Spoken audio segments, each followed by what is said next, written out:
Chapter 263. Inside the classroom, the black-haired girl calmly agreed to her tutor's request without any fluctuations in her heart.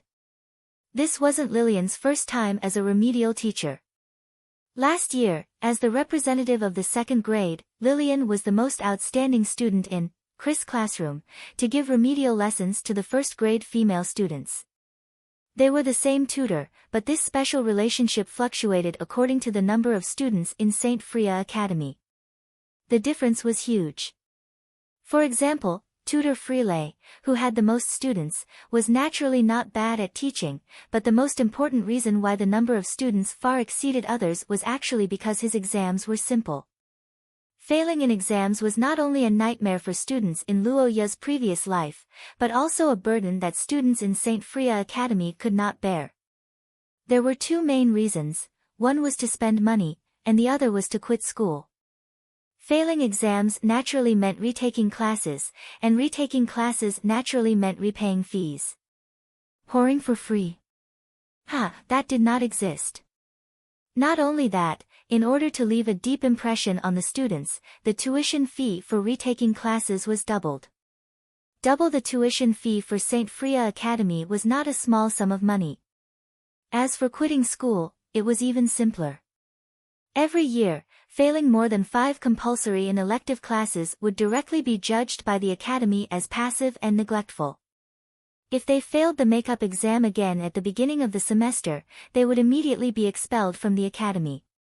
Under such a strict system, there were many students quitting school every year. As the first grade who had just entered the academy, the probability of quitting school was the highest among all the grades.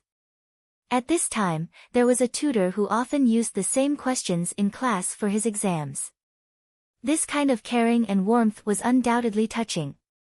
In Luoya's previous life, this kind of person was called a living bodhisattva, but in Shia St. Freya Academy, he was called the Light of Salvation, Freelay. Every year, tutor Freely's classes had a few hundred students, but the demand did not meet the demand.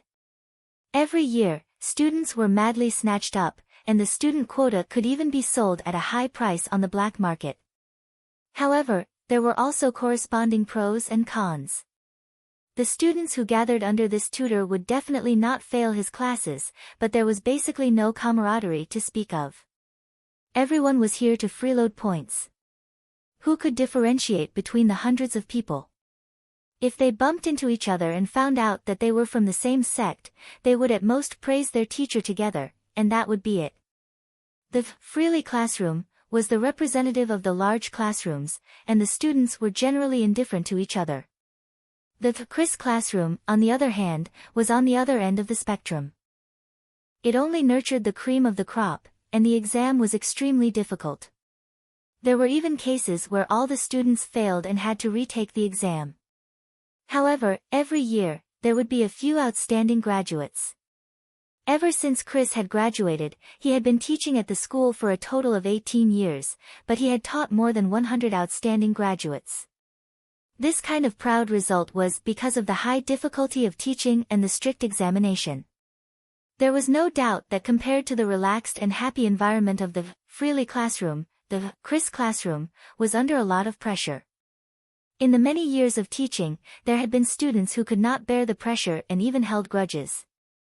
However, when these people entered society, they would come back to thank their strict tutor for their hard work, whether it was because of the huge benefits they had received or because they had escaped a disaster. To a certain extent, the laziness now would be the suffering in the future. This was the life philosophy that the graduates had comprehended. For the students in the school, it was normal for them to help each other in the face of such a difficult exam. In addition, there were very few students in the Chris classroom, and there were only a few students in each batch. Therefore, the camaraderie between the students was very deep. One of the reasons why Lillian chose Chris as her tutor was that Chris, who came from the country of scholars, had a neutral stance and would not try to curry favor or be hostile toward others. The other reason was that she had taken a fancy to his strict teaching and huge and vibrant connections. One must know that Chris had trained 100 outstanding graduates in less than 20 years. The earliest batch was only in their early 30s and had yet to reach the prime of their lives. It could be said that each and every one of them had great potential, and as time passed, their influence would only grow. Even for a princess like Lillian, such a group of people was a huge resource of connections. The situation in the Austen Empire had gotten worse in recent years, and no one could predict what would happen in the future. It was necessary to accumulate strength in case of any accidents. Of course, this was Lillian's original intention. However, after 2 years of studying, Chris had become one of her rare friends, and the two of them had a good relationship. Therefore, Lillian agreed without much thought when Chris asked her to tutor the first-year students this year. Are there a lot of students this year? No, I only took in one this year. Is that so? And it's a girl? No, it's a boy this time. The red-haired woman was a little embarrassed when she said that. Lillian frowned slightly at her words. Although it sounded a little narcissistic, Lillian had been with boys for a long time, and the boys would always confess to her. The previous batch of students were all girls, so Lillian's tutoring went smoothly. However, it was a boy this time, and this situation was a little troublesome. Perhaps Chris sensed the black-haired girl's thoughts, so she helplessly added. I can't help it. That boy's talent is too high, and I don't think the others are up to the task.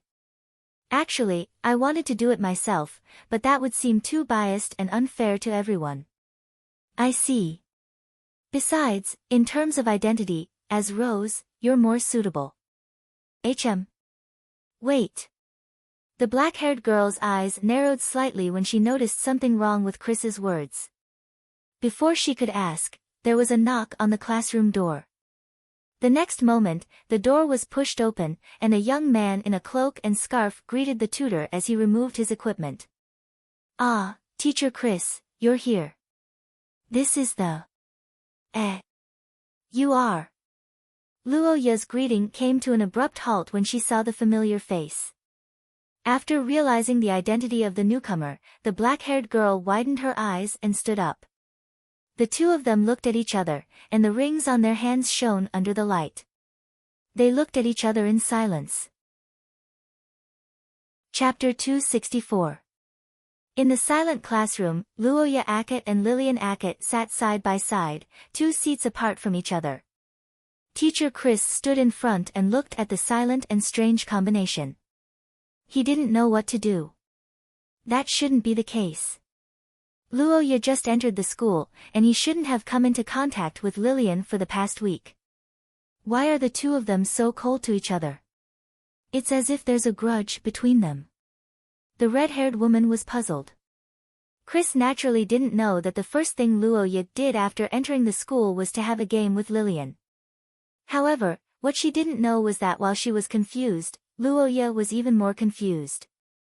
At this moment, the black-haired young man's mind was blank. There was only one question echoing in his mind. Question: how do I get along with the target that the ancestor has decided to make pregnant? Waiting online. It's quite urgent. The black-haired young man's head went numb. If it was before entering the secret realm, Luoya would at least know when to advance and retreat when he saw Lillian. But now... As soon as he saw Lillian's face, he couldn't help but think of Roy's reminder when he patted him on the shoulder.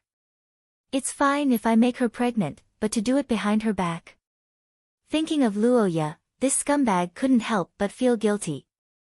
He always felt that he was planning a crime. Without the moral high ground, his momentum naturally weakened. Because Luoya had been hiding for the past week and it was impossible for him to change his teacher, he didn't properly collect information about Professor Chris's class.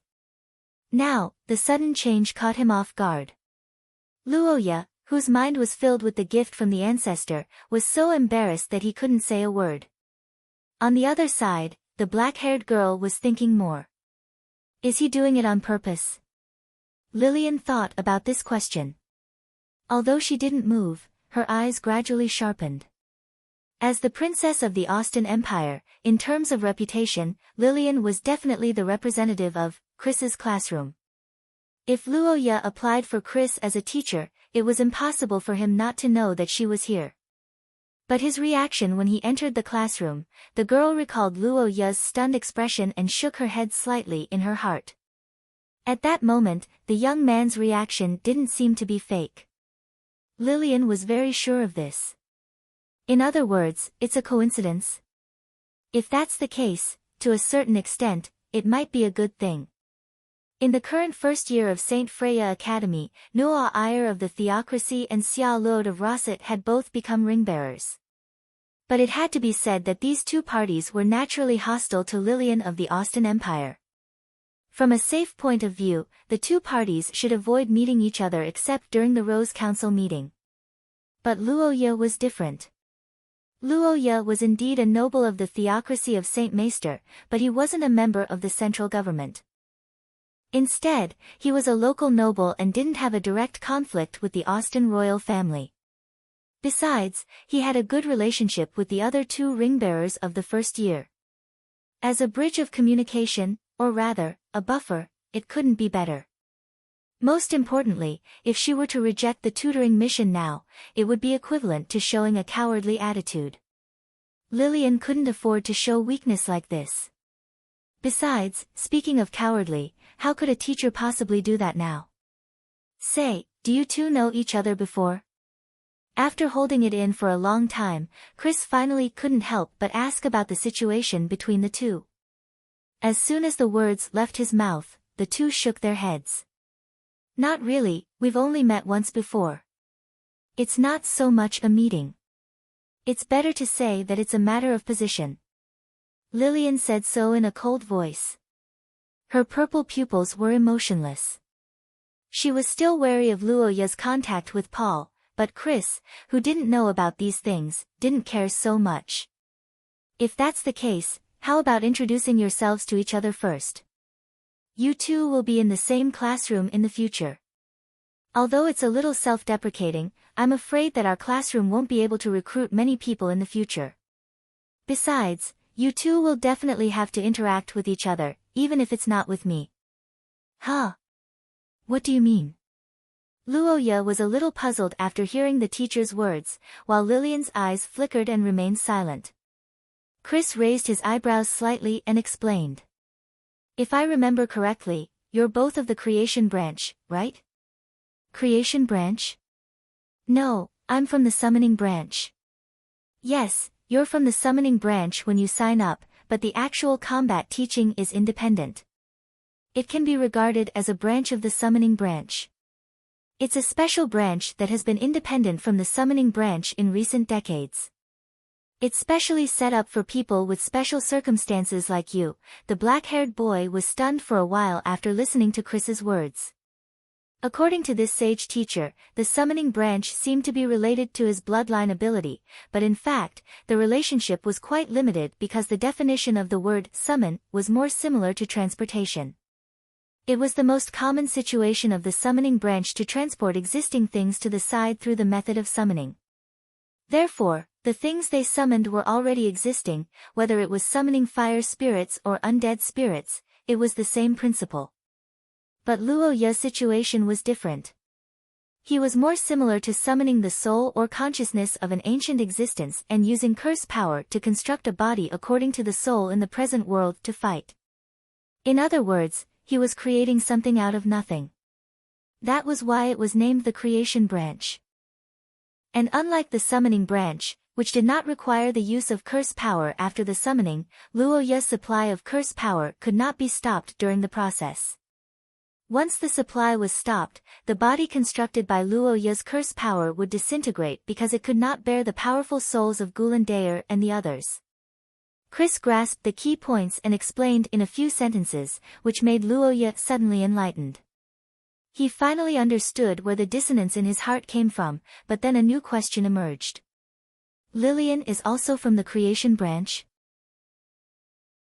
Chapter 265. In the empty classroom, Luo Ye leaned against the table and sighed helplessly as he watched Lillian leave through the door. After a series of communications, Luo Ye had basically confirmed that Lillian didn't want to have a good relationship with him and wanted to keep a distance from him instead. Regarding this situation, Luo Ye was honestly a little puzzled. In his communications with Lillian, he had always felt a faint sense of inconsistency. For example, the reasons Lillian gave seemed reasonable, but on the other hand, there were also many benefits to maintaining a good relationship with Luoya. Although it was normal for people to consider problems from different perspectives, Luoya still felt that it was impossible for someone as intelligent as Lillian to not have thought of it. Could it be that something interfered with her choice? Luoya thought so and shook his head after a moment. These groundless guesses weren't what he needed to do now. In fact, he still had a lot of things to do. The ring of the Black Rose was an inheritance that Luoya received from his ancestors. It was also the culprit that allowed his guiding spirit to grow to a diameter of 5 meters. But it had to be said that Luoya hadn't worn the ring in the week since he received it. Being chased by a group of old men every day, Luoya was really worried that someone who recognized the ring would see it. And according to Roy, the ring of the Black Rose would give guidance, which was undoubtedly a problem. What exactly was the so-called guidance?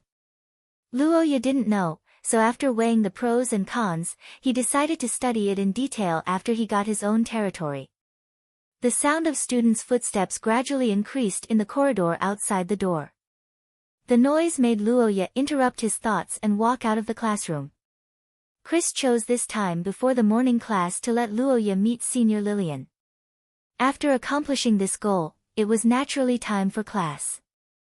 The classes in the first half of the first year were relatively basic and mostly academic.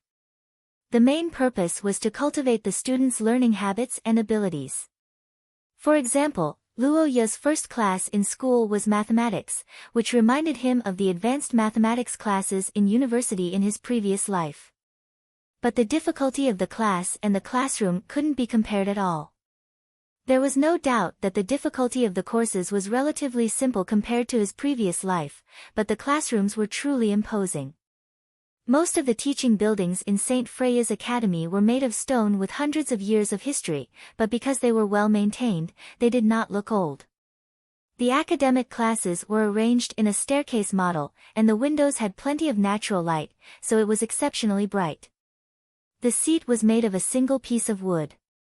The wood used was warm wood from the Austin Empire. It was a kind of tree that contained curse power that could adjust the temperature.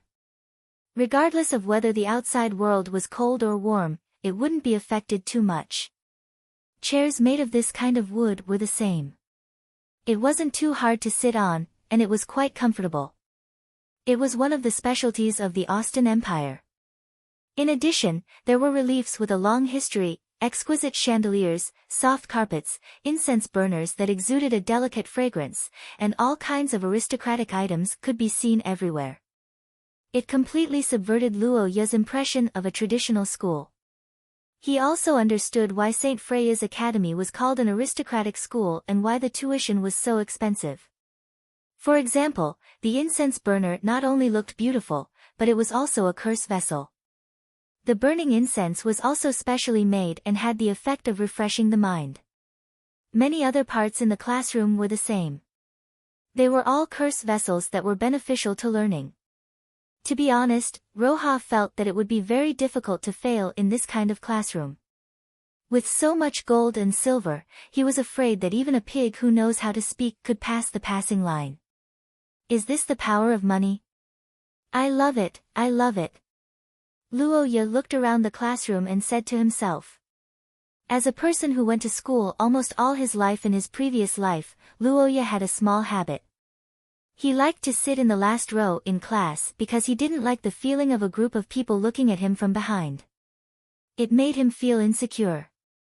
Of course, he knew that this was actually an illusion. After all, everyone looked at the teacher and the mobile phone in class. The latter might be more common. But in St. Freya's Academy, Luoya knew that this was not an illusion.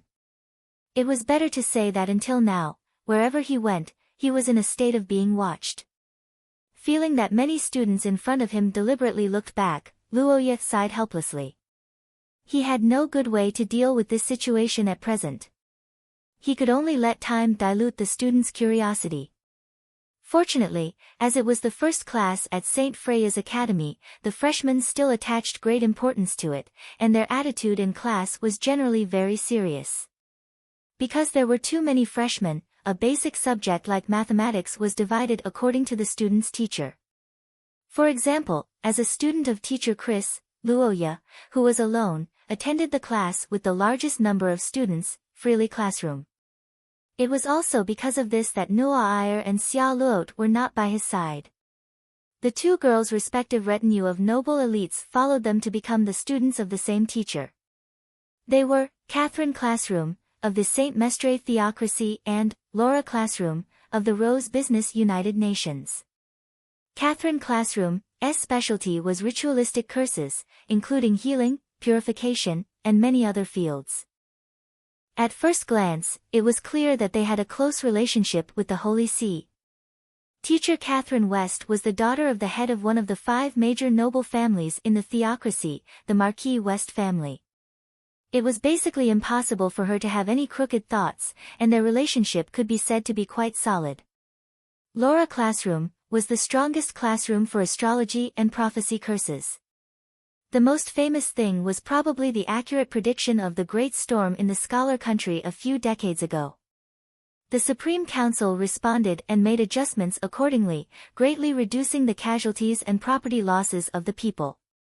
As for Laura herself, she was even more reliable, and her surname was Serofia. Teacher Laura was, strictly speaking, Xia Luot's great-aunt. In Rose, she was also a well-known representative of the Serofia family. It was naturally reassuring for such a person to teach their own juniors. Since then, the 3 first-year ring-bearers had been assigned, and Luoya had no fate with the 2 girls in the academic class. It was impossible for the situation of the local tyrant holding the central leader hostage during the opening ceremony. Noa Iyer and Xia Luot were naturally unwilling to have such an assignment, but considering the problem of distraction during class, they didn't say anything. After all, as the heirs of 2 countries, Noa Iyer and Xia Luot came to school with a mission and purpose. At the very least, they couldn't have bad grades, so it was necessary for them to pay attention in class. Although there was a gap due to different natural learning abilities, if one wanted to be a top student, they had to put in some effort, especially in St. Freya Academy. Even geniuses like Noa Iyer and Xia Luot could be overtaken if they slacked off. Of course, Luoya liked this assignment the most. After all, when he thought of Noa Iyer's little tricks in class, Luoya felt his brain heat up. Miss Angel seemed to have awakened a new sadist attribute recently. She liked to secretly do some shameful things in public to observe Luoya's reaction. Every time she saw Luoya's frightened face, she would get excited. Xia Luot wasn't far behind. She could always come up with some strange ideas, such as the groundbreaking concept of couple outfits in this world. She even wanted to design it herself. Although the outfits weren't out yet, Luoya could already imagine the chaos that would occur if Noa Iyer found out.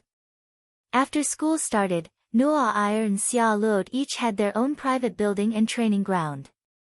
More and more students were wearing the golden rose and red rose insignia on their chests. Luoya didn't have ready-made troops like the theocracy and Luoya, so he had to recruit from scratch. Fortunately, Luoya's reputation was out there, so it wasn't difficult to recruit people. After a morning of classes, Luoya finished his lunch and left the central campus. According to the schedule from a week ago, Luoya's mountain manor, Sangji Hall, was more or less ready to live in. After an hour of bumpy ride, the youth arrived in front of the blue-themed building for the first time. Overall, the scale of this mountain secret realm exceeded Luoya's expectations. From the spacious entrance to the courtyard, to the fountain, to the size and luxury of the main building, Luoya was very satisfied. As its backyard, the secret realm of Empty Mist was rich in resources. It was more than enough to hunt for wild animals. Under the guidance of the staff, Luoya walked through the corridor that was decorated in a traditional style. It had a luxurious style unique to the second era of the Austin Empire. Luoya's heart was filled with the joy of freeloading. After a general tour of the building and confirming the location, Luoya began to consider the recruitment of faction members, which was the problem of people. Although there was a bit of suspicion of cheating, Luoya actually had information about the future of many people in the game. Therefore, to a certain extent, he could be targeted. Therefore, he wasn't in a hurry. After thinking for a while, night fell. After tasting the cooking of Sangji Hall, Luoya felt that it was passable. He silently looked at the black ring in his hand in the spacious master bedroom. Chapter 266. This is. The moment the black-haired youth opened his eyes, the first thing he saw was the dusky sky. A cold breeze blew on his body, and the sound of trees swaying in the wind echoed in his ears. Luoya felt the hard ground without any softness under his body. His golden pupils were filled with confusion. He turned his head slightly to the left and right and found that there was nothing around him. So cold. This isn't a dream. The youth who was awakened by the cold shivered slightly. The overly realistic touch made Luoya keenly feel that something was wrong. He sat up and found that he seemed to be on a rooftop. His slightly higher vision allowed him to see something familiar. It was the top part of a building with a pointed roof. It looked like a tall tower, and it should have been built a few hundred years ago. The reason why Luoya recognized it was very simple. It was because it was one of the candidates for the headquarters of the Green Rose sect, the tower in the center of the academy. When he saw this building, Luoya finally woke up completely. He suddenly got up and ran to the edge of the rooftop. He looked down at the vast campus in front of him and was stunned for a moment. What's going on? Am I kidnapped again? No, that's impossible. The overly bizarre thought only lasted for a moment before it was rejected by Luoya. Not to mention the possibility of being unknowingly taken out of the mountains to the center of the campus as a four-source level extraordinaire, the main point was that Luoya had Gulandair and Pei Tila by his side. Although Gulandair and Pei Tila usually stayed in their own spaces and occasionally seemed to visit each other, the passage between them and Luoya was always connected. Unless it was a close relationship like Noa Ayer or Xia Luot, if anyone wanted to do anything to Luoya while he was asleep, the two ancient gods would definitely discover it. Once there was danger, they would even urgently use Luoya's curse power to forcefully appear. It was completely impossible for him to be taken away by some inexplicable person and left on the rooftop to be blown by the wind. Did this mean that there was something special going on? Could it be that the Noa Ayer wanted to come to the rooftop to play with him? No matter what, this is still. Luoya, who had no clue, shook his head and stopped the dirty thoughts in his mind. He decided to contact the huge skeleton and Mother Earth. However, in the next second, Luoya's face suddenly turned ugly. How could this be? The black-haired youth widened his eyes in disbelief. Could it be that the passageway was gone? In the 5 years since he had obtained the crown, origin substance and met the Gulandair, this was the first time that Luoya had been unable to contact the ancient gods in a non-historical situation. Could it be that we're currently in a historical episode? Did I accidentally trigger something? Luoya muttered to himself and forced himself to calm down. However, after thinking about it seriously and sensing the origin substance for a while, he still rejected this possibility. As Luoya's bloodline ability, he could clearly sense it once it was activated.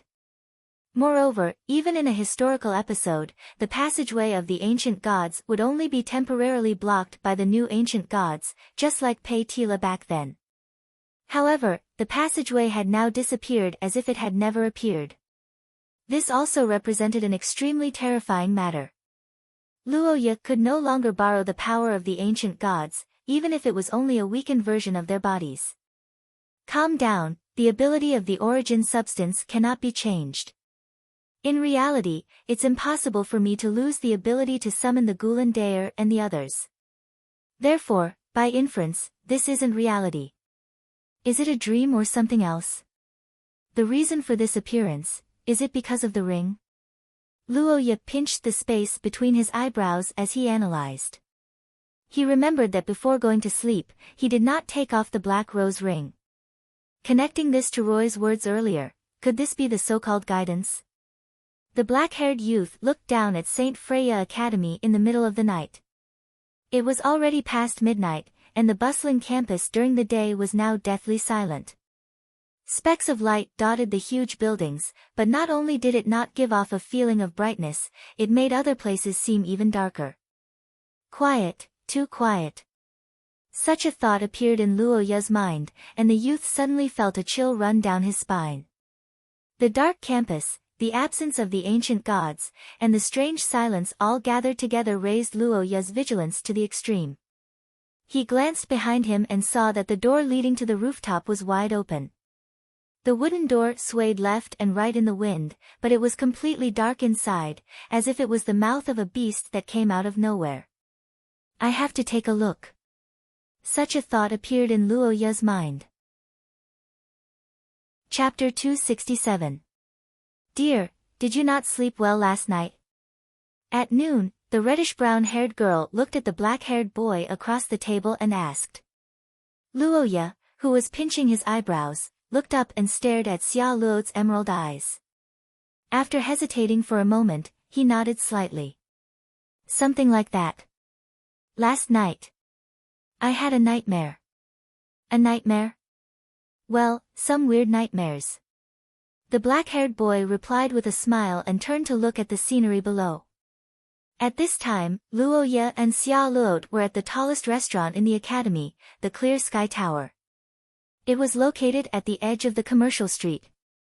It was said that it used to be a weather observation tower, but it was later converted into a luxurious restaurant. The entire restaurant was extremely high-end. There were no seats in the tower, only 4 tables with 8 seats on 4 balconies. They only provided lunch and dinner, which meant that they could serve up to 16 people a day. Although they only served a small number of people, the revenue of the Clear Sky Tower could be ranked in the top 3 among the high-end restaurants in St. Freya Academy. From this, one could see how expensive it was. But correspondingly, this place also had its own unique selling points, such as the scenery overlooking the academy and the top chefs of the scholars' country. Unfortunately, if it was yesterday, Luo Ya would have enjoyed Xia Luo's kindness. But today, looking down at the campus at noon, Luo Ya had a strange feeling. He could not help but recall what it looked like at night. Last night's nightmare brought too many questions to Luo Ya. The empty academy in the dark, the creepy black-clothed clergy, the whispers in front of the bed, and the empty bed. Until he woke up, Luo Ya had no clue about all of this, especially after he found that he did not have the side effect of the frozen earth. He could not even determine the nature of this nightmare. Was it the guidance of the black rose ring, or was it just a simple nightmare? If it was the so-called guidance, then what did it want Luo Ya to do? Was it looking for clues, or fighting those strange monsters? The academy below was bustling with people coming and going, but in his dream, it was deathly still. This strong contrast made Luo Ya feel a little absent-minded, but before he could recover, a pair of hands had already touched his cheeks. Darling, what's wrong with you? Huh? Luo Ya raised his eyes and discovered that Xia Luo had unknowingly walked in front of him. Her emerald eyes gazed at him with some worry. Sensing the girl's worry, Luo Ya hurriedly adjusted his state and opened his mouth to explain. I didn't sleep well last night, and the tutor's class in the morning was a little difficult. So that's how it is. Indeed, Teacher Chris's lessons are known for their difficulty. I can't help you in this regard. The reddish-brown-haired girl said as she sat on Luo Ya's lap and wrapped her arms around his neck. Luo Ya blushed when he felt the warmth and softness on his body, but he didn't resist. After all, this scene was nothing compared to last year when they shared a bed together. However, I might be able to help with nightmares. Nightmares? That's right. There's a lot of dream content in astrology and prophecy. This can be considered my field. The girl said as she blinked her eyes. Hearing this, Luo Ya came to a realization. The young lady observed the flickering eyes of the boy and suddenly reached out her hand to cover his eyes. Don't move. This is a curse to dispel nightmares. Is that so? The reddish-brown-haired girl said this lie with a serious expression. Luoya, who thought that this girl was a professional, closed his eyes in relief. However, to the boy's surprise, what he waited for wasn't a curse, but a touch of warmth on his lips. Xia Luot. Yes, this is a blessing kiss curse. The effect should be quite good. If you still have nightmares today, come and find me tomorrow. The young lady, who successfully stole a kiss, was very calm when facing Luoya's doubtful gaze. She was as kind as a nurse who gave instructions to a patient after giving him an injection. Luoya looked at such a girl and the questioning words were stuck in his mouth. Could it really be a blessing? But, there didn't seem to be any reaction from the curse just now. Could it be related to astrology? Wait a minute. By the way, Xia Luot, there's something I want to ask you. Is there a place similar to this in the astrology department's building? Similar to this? Yes, it's a place with a wide view overlooking the campus. It should be something like a rooftop. Chapter 268. Lillian Aikman's and Luoya's tutoring was, to a certain extent, a confidential matter. There were many reasons to keep it a secret. For example, the identity of the two of them. A princess of an empire giving tutoring to a noble was not right, and from the point of view of a ring-bearer, once it was made public, it would make Roha feel like he was under Lillian. After all, Luoya was going to form his own team. Now that his boss was Lillian's student, would the Blue Rose faction still be able to raise their heads in front of the Purple Rose's security department in the future? Of course, there were more practical problems. For example, Noah Iyer and Xia Luot would object. From Lillian's perspective, this matter violated Emperor Lucas's inexplicable order, so of course, it could not be made public. Both sides had similar problems, so it could be said that they hit it off in terms of confidentiality. But it had to be said that Lillian was really good at irritating people. For example, this secret code to open the door. Teacher's mission. What the hell is that? Lillian had to repeat this secret code once every tutoring session as if telling Luoya not to think too much about it. Of course, the young man strongly opposed it, but as the saying goes, the situation was stronger than the person. Her Royal Highness meant what she said. Luoya was speechless for a long time, but he could only ignore her and secretly slander her in his heart. Hehe, do you think you are the only one with a mission? This is my ancestor's mission. After comforting himself fiercely in his heart, Luoya pushed open the heavy door and entered the classroom. He saw Lillian standing in front of the podium. Today, the black-haired girl was wearing a simple black Aston-style dress. The long dress covered her legs and had a corset design that outlined her waistline. Because it was a simple dress, her chest was not very tight. Instead, it set off her waist and made her look very full. The small bow tie on her chest embellished it, making her look playful and cute. The girl who had changed into a new dress stunned Luoya, and he could not help but take a few more glances. Although Lillian was too cold to him, she was still very pleasing to the eye. Especially when he saw her flat belly, Luoya's heart skipped a beat. He inexplicably thought of Roy's words. Wait. What am I thinking? Luoya, whose brain overheated, hurriedly averted his gaze, walked to the first row, and sat down. He looked at Lillian on the podium and was speechless again. Normally, students would sit side by side during one-on-one tutoring as it was more convenient to be closer to each other. However, it was obvious that Lillian didn't want to sit next to Roha, so this tutoring session was really like a teacher and a student. Roha couldn't say anything about this and could only accept it. However, unlike what he imagined, although Lillian was indifferent to him, her teaching was very serious, and she was more meticulous than Roha expected. Luoya thought that a genius like Lillian would also teach the stream of consciousness. After all, it was natural for most geniuses to do things that others could not do. But to his surprise, Lillian turned out to be a rigorous academic. Her understanding of all kinds of knowledge was on point. Luo Ye even felt that she was better than teacher Chris to a certain extent. The things that he did not understand during the day gradually became clear under the girl's explanation. Luo Ye was enlightened. At the same time, he could not help but believe in the black-haired girl on the podium. It made sense for Chris to get Lillian to tutor him. Her lectures were indeed good. When the two of them explained the same problem from different perspectives, the effect was no longer as simple as 1 + 1. Instead, it broadened Luo Ye's horizons. In this high-density, compressed biscuit-like learning, Luo Ye's expression gradually became serious. Lillian, on the other hand, was still the same. Her face was as cold as ever. If Luo Ye were not sitting there, he would have thought that she was teaching the air. Wait, she doesn't really treat me like air, does she? Such doubts arose in Luo Ye's mind. But not long after, Lillian personally dispelled them. About an hour after the lecture was over, the black-haired girl looked at Luo Ye clearly for the first time. Is there anything else you don't understand? Ugh, probably not. Is that so? The black-haired girl nodded slightly after hearing Luo Ye's words. Just when Luo Ye thought the class was about to end, Lillian suddenly said, "Give it a try." Huh? What? Give it a try. Spell control line. The black-haired boy looked at the girl in front of him and blinked.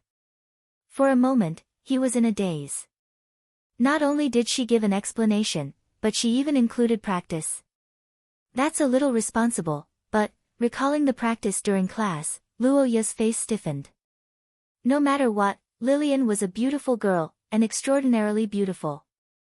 Male genes would naturally resist showing weakness in front of such a girl. But after looking into the girl's calm eyes for a moment, Luo Ye sighed and obediently extended his hand. Chapter 269. At night, St. Freya Academy was bustling with activity. People came and went in the business district, and there was a lot of traffic in front of the high-class restaurants. The hormones of both men and women were secreting at an accelerated rate here. However, in the isolated classroom 14 of Zone 1, the atmosphere between a man and a woman was exceptionally stiff. Senior, what do you mean by that? Literally, it's impossible for you to pass this class. The black-haired girl looked at Luo Ye, who had an ugly expression, and added faintly, "I don't know what you've experienced in the past, and I don't want to know, but as a result, your curse power usage habits have been fixed. If you want to control it carefully, you need to completely change your past pattern. This is equivalent to negating all your previous efforts." Lillian's words made Roha's eyes widen in shock. All his efforts in the past weren't as simple as that. Roha's method of using the curse power was practiced, and now it's impossible to do it again. Perhaps she noticed the teenager's thoughts. Lillian was silent for a moment before speaking again. Although you can't control it carefully, your curse power is exceptionally outstanding in terms of explosive power, and you can maintain a stable output at a high frequency. This situation is very rare. But, if I can't pass the curse power control class, I can't pass the Ringbearer's extraordinary class. Should I ask Chris to go easy on me because of this? But if that's the case, how am I supposed to behave in the classroom? Luo Ye's expression was heavy, and he was vexed, but he did not expect Lillian's voice to suddenly ring in his ears. It's not like there's no way. Senior. If you can't do something simple, you can learn something more difficult. Curse power control is actually a simplified version of curse power compression control. In terms of actual combat, only endurance is preserved, and the most difficult compression part is abandoned. But for you, this part might be easier. The black-haired girl said as she walked down the podium. The light emitted from her fingertips converged into a thin white line, and she waved her hand at the hemp rope in Luo Ye's palm. The hemp rope was instantly cut into two. It's useless if it's crude. The key is the technique. As Lillian spoke, she stretched out her hand to show Luoya the unscathed thin thread. Seeing this, the young man didn't have the time to think about the girl's dirty lines. Instead, he carefully observed the shining silver thread. Compressing it to the extreme will result in a qualitative change. If you can't control the quantity, this is the only way. You can't do it now, so, the black-haired girl looked down at the youth below her. Her voice was calm and cold as she spoke. Extra classes. The most unsatisfactory thing in life was to have more and more remedial classes. In the dark of the campus, Luoya sighed and walked out of the teaching building, following the crowd that was returning to the dormitory after self-study. It could be said that Lillian's lesson today had given Luoya a blow that was neither too big nor too small. Not only was Luoya unable to control his curse power, but more importantly, it was the impact that Lillian had on him. Regardless of whether it was her sharp observation of his curse power that allowed her to infer his experience, or her cutting of the hemp rope with a single thread, they all vividly displayed Lillian's intelligent mind and powerful strength. Although Luoya had long known that she was a genius, he still couldn't help but feel that there was a gap between them. However, he had to admit that Lillian's lessons were still beneficial to Luoya. The most important thing was that the girl was serious and responsible. This actually touched Luoya quite a bit. Before this, he had never thought that Lillian would actually take the initiative to give him extra classes. However, when he thought about the girl's attitude, Luoya was speechless, especially when Luoya thanked Lillian for teaching him at the end of the class. I've said it before. I'm just doing my duty.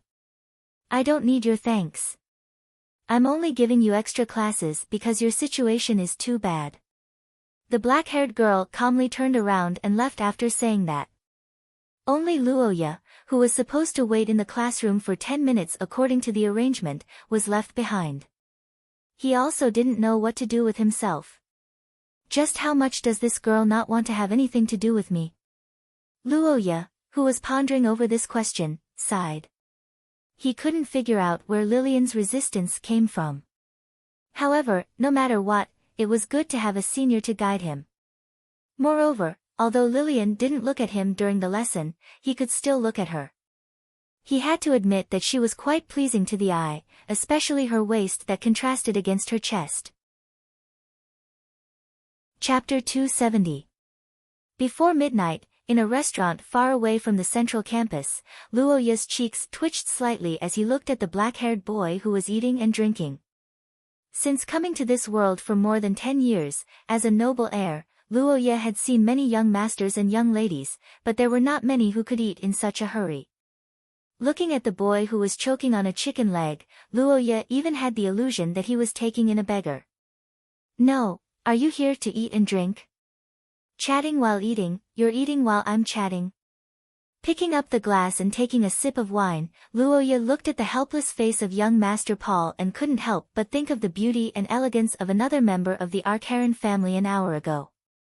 Although they were both Arkharan, the gap between them was really bigger than a human and a dog. Luoya sipped the wine and sighed in his heart, while on the other side, Paul was drinking like a whale. After a while, he put down the glass and gasped for breath, as if he had just come back to life. Brother Luoya, thank you for your hospitality, I'm a bit hungry, so my table manners are a bit ugly, sorry. No, so why don't you eat? Actually, I lost my money for food, and I've been hungry for 2 days. Why don't you lose yours too? Wait, no.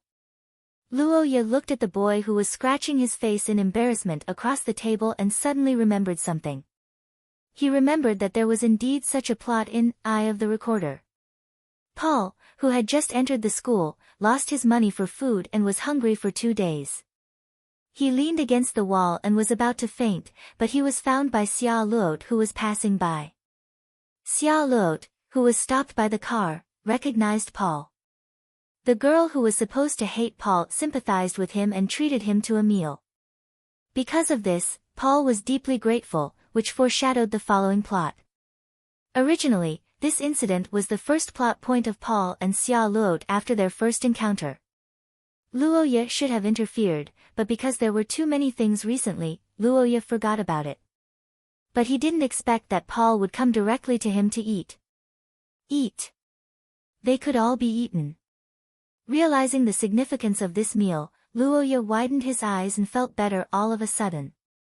He waved his hand and ordered several more dishes. He couldn't wait to feed Paul with a month's worth of food today.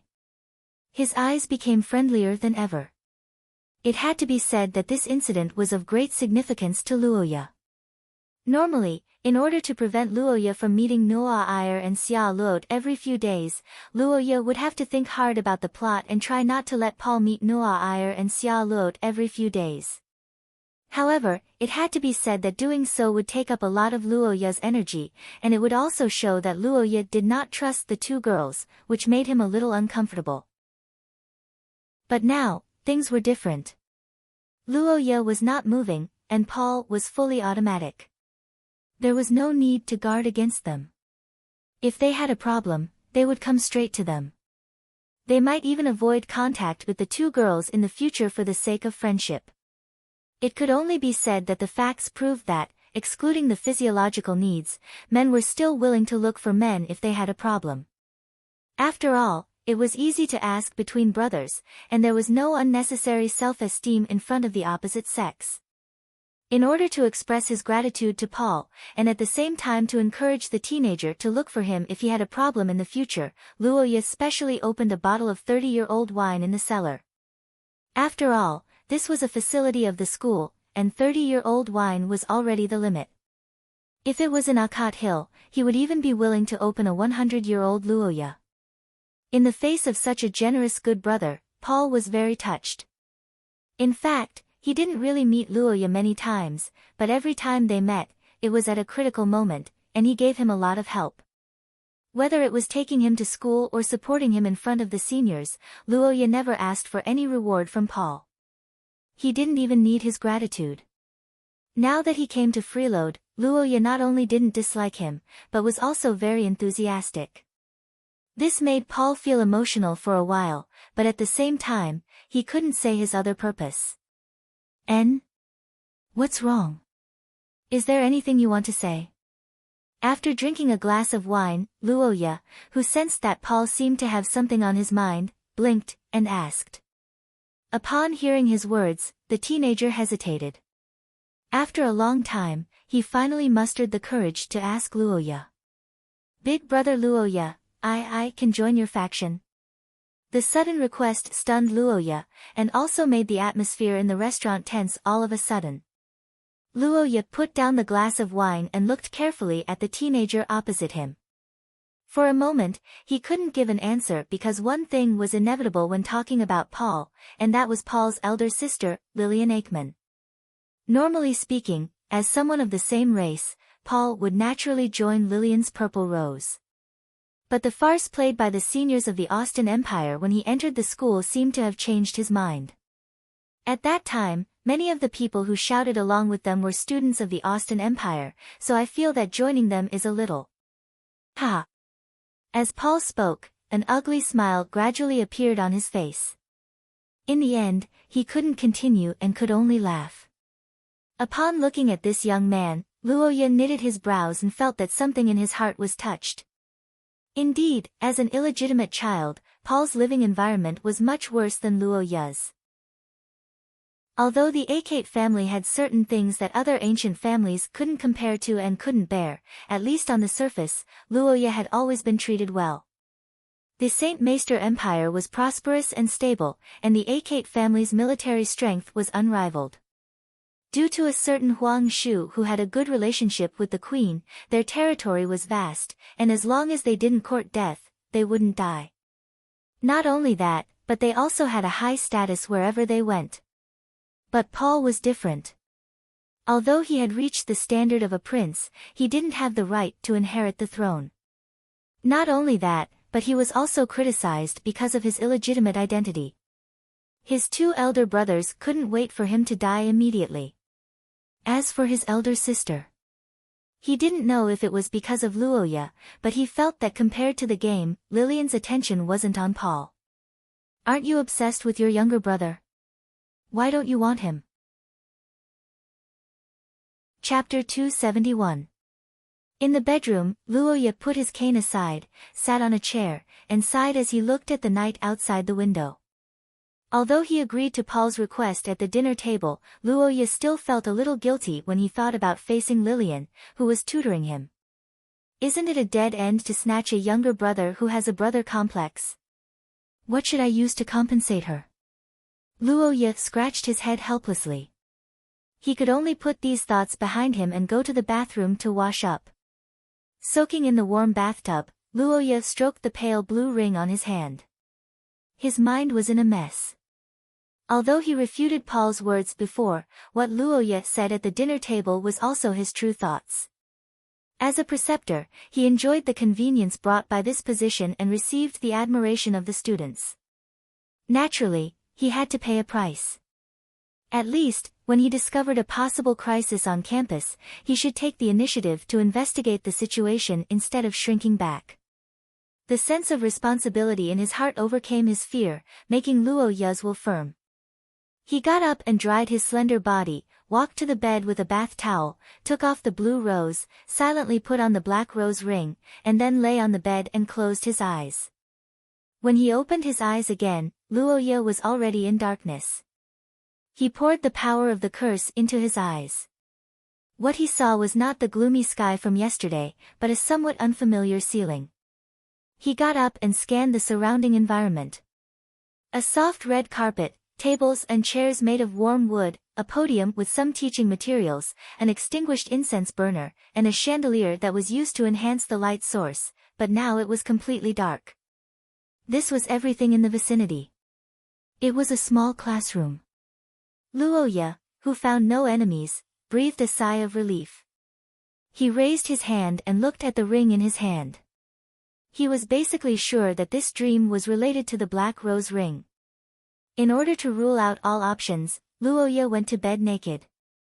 He had nothing on him except for the black rose ring. Fortunately, after entering this dream, his clothes were still his usual clothes, and there was no midnight running scene. The black-haired boy stood up and cast a lightness spell. He then adjusted his breathing and walked towards the door of the classroom. The doors of St. Freya Academy's classrooms were thick and heavy, but they were all high-end goods, so the sound of the door opening was very soft. After carefully listening to the movements in the corridor, Luoya gently pushed the door open. He looked left and right in the dim corridor, then went to the window to confirm the floor. When he found that he was on the second floor, he thought for a moment and resisted the eerie feeling in the building and did not directly jump down from the window.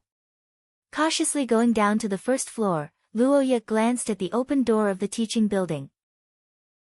The night wind blew into the building, and the gorgeous chandelier on the ceiling swayed and produced a tinkling sound.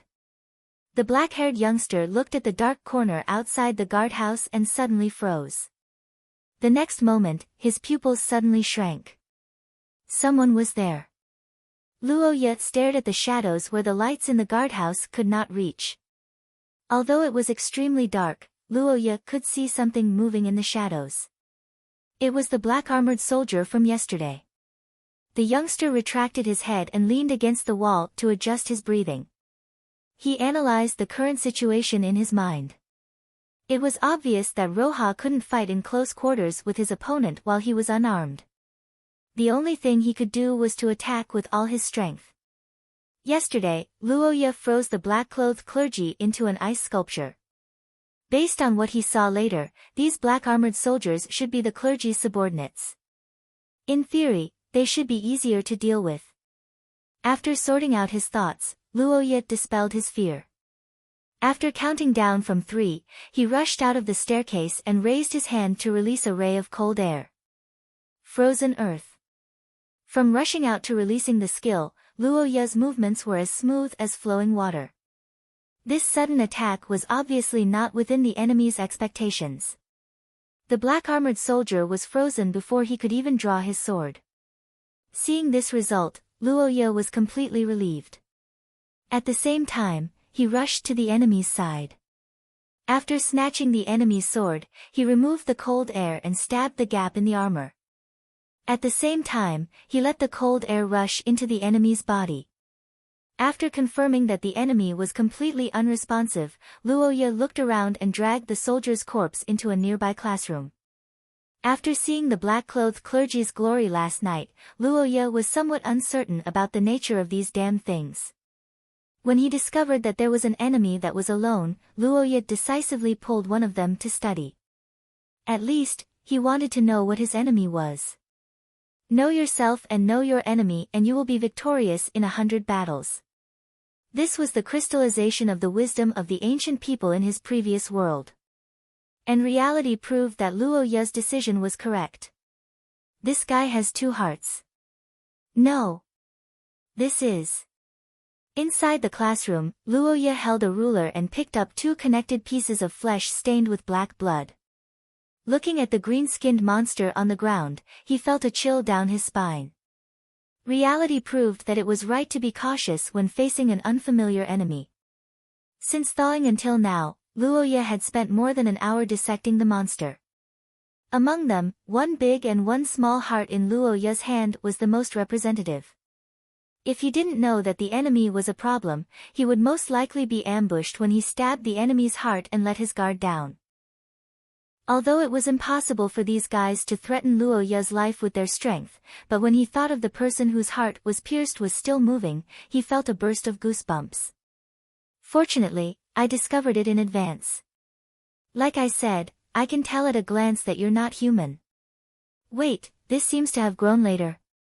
After carefully observing for a while under the moonlight, Luoya stared at the smaller heart and narrowed his eyes. He felt that the smaller heart seemed to have been cut off from the bigger one and grew later on. Chapter 272. In the dark corridor, an ingenious persecution was being carried out in an orderly manner. Can't you talk softly? Keep talking. The black-haired teenager was in a place where the light could reach. As he spoke, he constantly struck the iron can in the darkness with his sword. After a few hits, the black-armored swordsman who was hesitating at the boundary of the light and shadow fell to the ground. Then, he kicked the black-armored swordsman into the light. To his surprise, the black-armored soldier under the light didn't seem to be affected. It seemed that the light in the guard room only made them not want to come close, but it didn't have any lethality. The teenager sighed and dispelled his dream of being invincible with the light. Then, he chopped off the enemy's head. As he knew that these monsters hated the light in the guard room, Luoya simply dragged the corpse under the light. With the help of the light source, he carried out another medical study. The result was that this monster's physiological structure was different from the previous one. It didn't change its mind, but it had an extra liver. I didn't expect it to be a liver emperor. Luoya raised his eyebrows and returned the blood-stained organs to the original owner. Then, he observed the body shape and found that the soldier didn't have a Kirin arm. The individual differences are huge. This is a bit difficult to deal with. The black-haired teenager muttered to himself. His gaze gradually became serious. If these monsters were in the same situation, it would be fine. But now, each of them had a strange shape and their weaknesses were different. The only way to deal a fatal blow was to target the hardest part of the brain. After that, Luoya did the same thing and killed another black-armored soldier at the entrance of the teaching building. However, other than further confirming that each of these guys was different, he didn't find anything. He didn't find anything about the monsters, but he did find something about the black rose ring. Why do I feel that the black rose seems to be brighter? Is it an illusion? Or... Luoya looked at the ring after killing 3 black-armored soldiers. He inexplicably felt that the unknown material of the rose was more dazzling under the light. However, before he could study it further, the room's alarm rang again in his ears. Ring ring, ring ring ring, ring ring ring, his body shook slightly. Luoya opened his eyes on the bed and temporarily bid farewell to the dark world. On a sunny morning, Luoya had breakfast at the dining table with Paul, who stayed overnight. Every year, as long as it didn't exceed the stipulated amount, St. Freya Academy could reimburse it. They were indeed rich and overbearing. As for the excess, Luoya, as the acting lord of Akate Hill, had the ability to pay for it. That was why he was able to drink so happily yesterday. It was inevitable that they would taste good when they were eating and drinking legally with public funds. During breakfast, Luoya didn't know why Paul looked at him with eyes full of respect, which made Luoya feel inexplicably uncomfortable, but it also gave him time to reconsider some issues. Luoya carefully considered Paul's matter and felt that it was necessary to continue the existence of Paul's consulting department in the original work. Although Luoya was beaten to death by the protagonist and the 4 female protagonists, that was only internal strife. In Eye of the Recorder, Paul was able to develop a relationship beyond friendship with so many beautiful girls who were hostile at the beginning. Naturally, it was not by empty words, but by common experiences. Luoya recalled Paul's experience in the game and sighed, but he was unaware of what he had done for so many years. Paul was eating and drinking as usual. His eyes were on his elder brother, but he couldn't guess what he was thinking. The choice in a critical moment reflected a person's nature. As the saying goes, it is easy to change mountains and rivers, but it is difficult to change one's nature. Just like in the ordinary days of life, it is often impossible to see a person's nature. Only in a bad environment and in the face of a crisis can the nature of a person be seen, and who is hypocritical and who is real. And these moments of crisis were simply external factors. Luoya did change a lot of things over the years. Over time, he even changed the power structure of Saint Freya Academy. But the good in the game were influenced by him, so how could the villains bow their heads and worship him? Obviously, this was impossible. For example, the 2 clowns who made things difficult for Paul when he entered the school did not change at all. In fact, they were even stronger.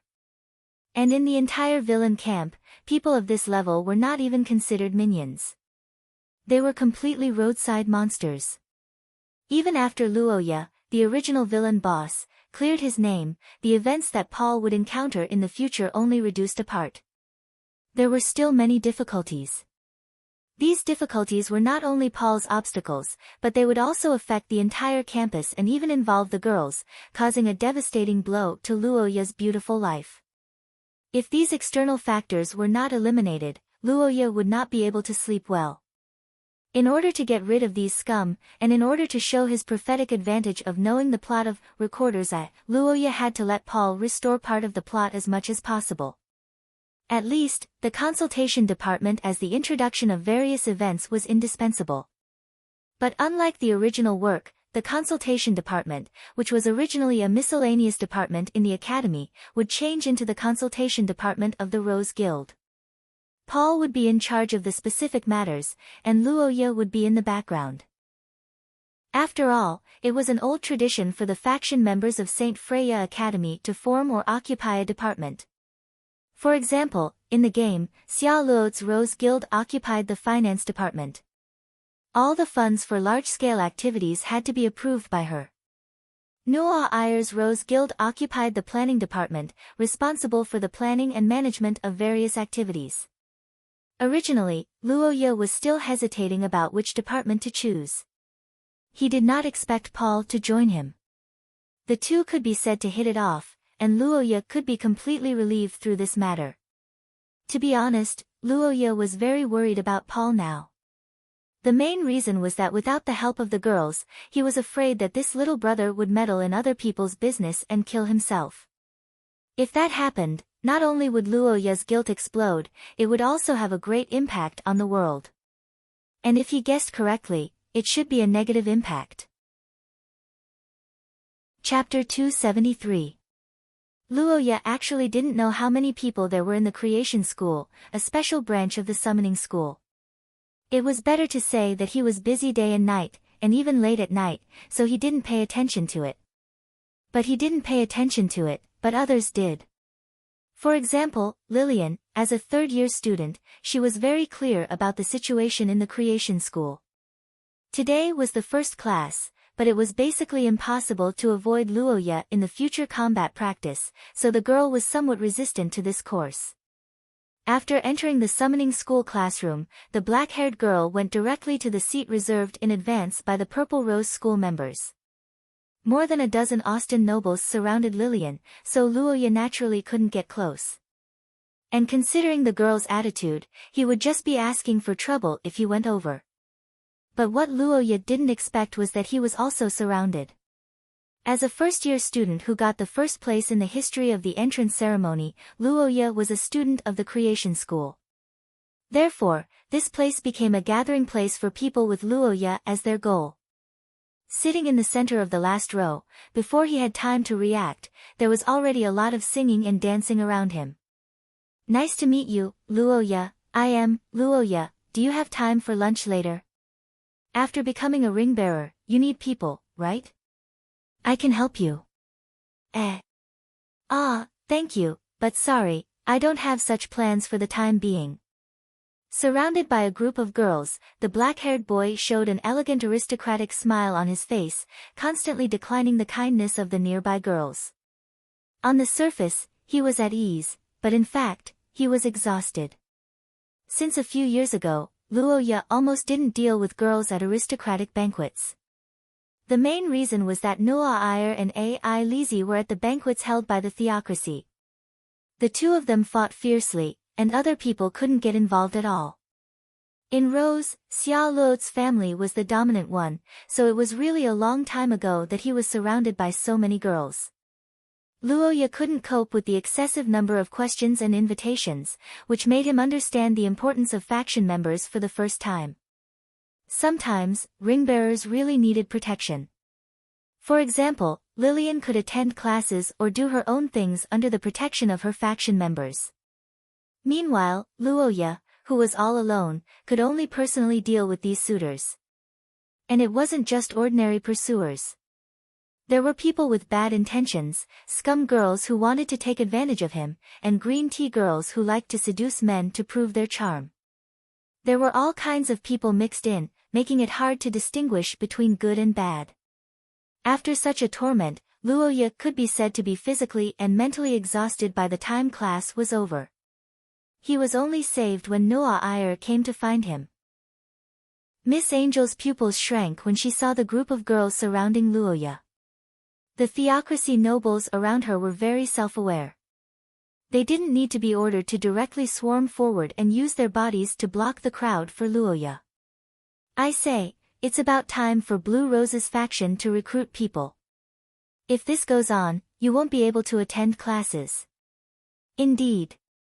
My apologies, Noah Iyer. You've been a great help." The blonde princess glanced at the dissatisfied vixens and nodded slightly, not taking them seriously at all. As a matter of fact, this motley crew wasn't the reason why she came here. She was only here to see how Luoya was getting along with the other rows. The nearby students came and went. Soon, the black-haired girl walked out of the classroom accompanied by the crowd. Noah Iyer and the others naturally attracted Lillian's attention. Under the gaze of Lillian's purple pupils, Noah Iyer reached out and grabbed Luoya's hand as if declaring sovereignty, using practical actions to show that he was under her protection. But facing this behavior, Lillian didn't say anything. She simply swept a glance at the two of them and shifted her gaze away. Noah Iyer and Lillian were of different grades and didn't know each other, so they didn't intend to greet each other. The two groups brushed past each other. Lillian didn't look at them and seemed to be uninterested in them. Noah Iyer followed her all the way until she disappeared. "Luoya, that woman didn't do anything to make things difficult for you, did she?" No, not at all. Or rather, she gave him a lot of help." The black-haired young man answered with a guilty conscience. Upon hearing this, Noah Iyer heaved a sigh of relief, held his hand, and revealed a smile. "That's good. Then, according to the agreement, you'll accompany me at noon today, right?" the princess said. Her blue pupils squinted excitedly as if they were sparkling. Many of the nearby boys saw this and walked away with envious expressions. However, facing the familiar gaze of a predator, the young man's heart inexplicably skipped a beat, and he was instantly alerted. Lunch, danger. In the busy streets at noon, Lillian Aikman returned to her residence surrounded by the nobles of Austin. The junior students had to rush to lunch due to schoolwork, but for the senior students who were relatively free and had no classes in the afternoon, it was a good choice to miss the peak of the crowd. As for Lillian, she didn't need to go to the high-class restaurant in the school because the imperial chef of the Austin royal family was in the building under her feet. Among the 3 princes and princesses of the Austin Empire who had the right to inherit, Lillian's identity was particularly noble. Her father was the emperor of the empire, and her mother was born in the Salin family, a duke family that had been passed down from the Second Era. They had been the ruling class since the human migration to the West 1,000 years ago. They were also one of the few great nobles that formed the new Austin Empire. Such an identity was basically the end of the line in the empire that believed in the pure blood theory. Naturally, she would receive preferential treatment. The imperial chef of the palace was just the tip of the iceberg. However, unlike usual when she ate alone, Lillian's exclusive building, the Linglong Pavilion, welcomed a rare guest today. Chapter 274. The moment Paul voiced his decision, he clearly felt Lillian's gaze tighten. The sudden sense of oppression made him straighten his back and wait to be reprimanded by his royal sister.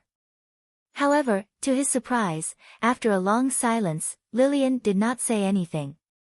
The black-haired girl stared at the young man opposite her at this time. In fact, her heart was far from being as calm as she appeared on the surface.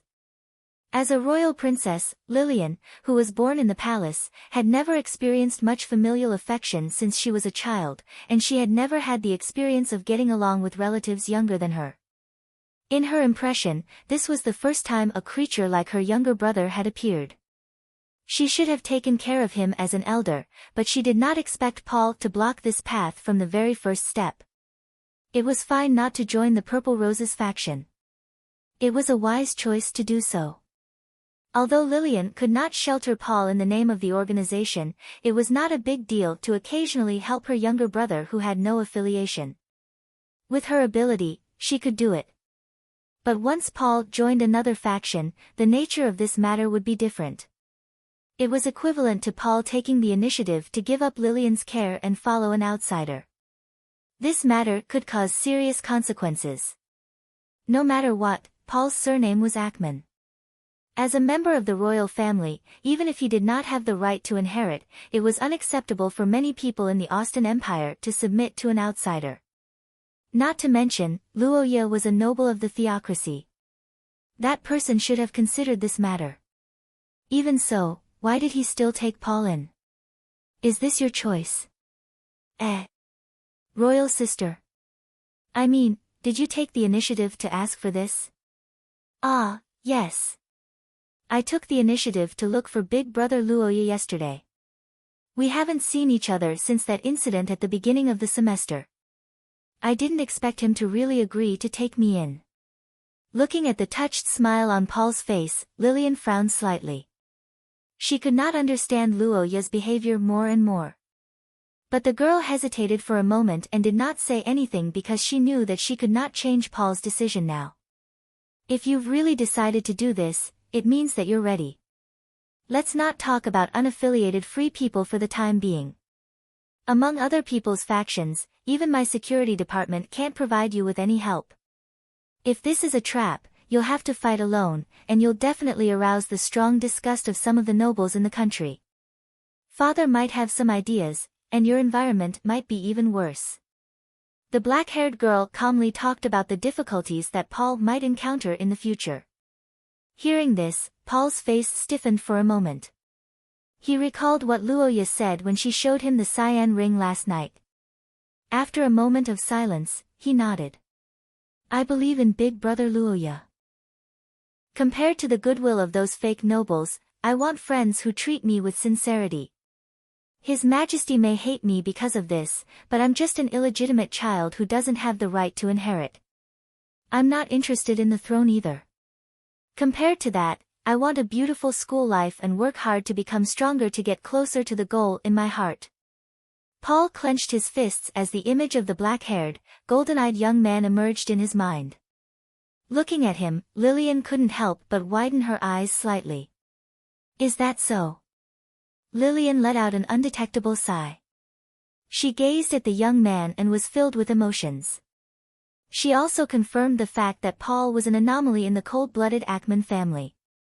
Unlike his elder brothers who were passionate about pursuing power and status, even though Paul came from a humble background, he gave Lillian the feeling that he was living seriously.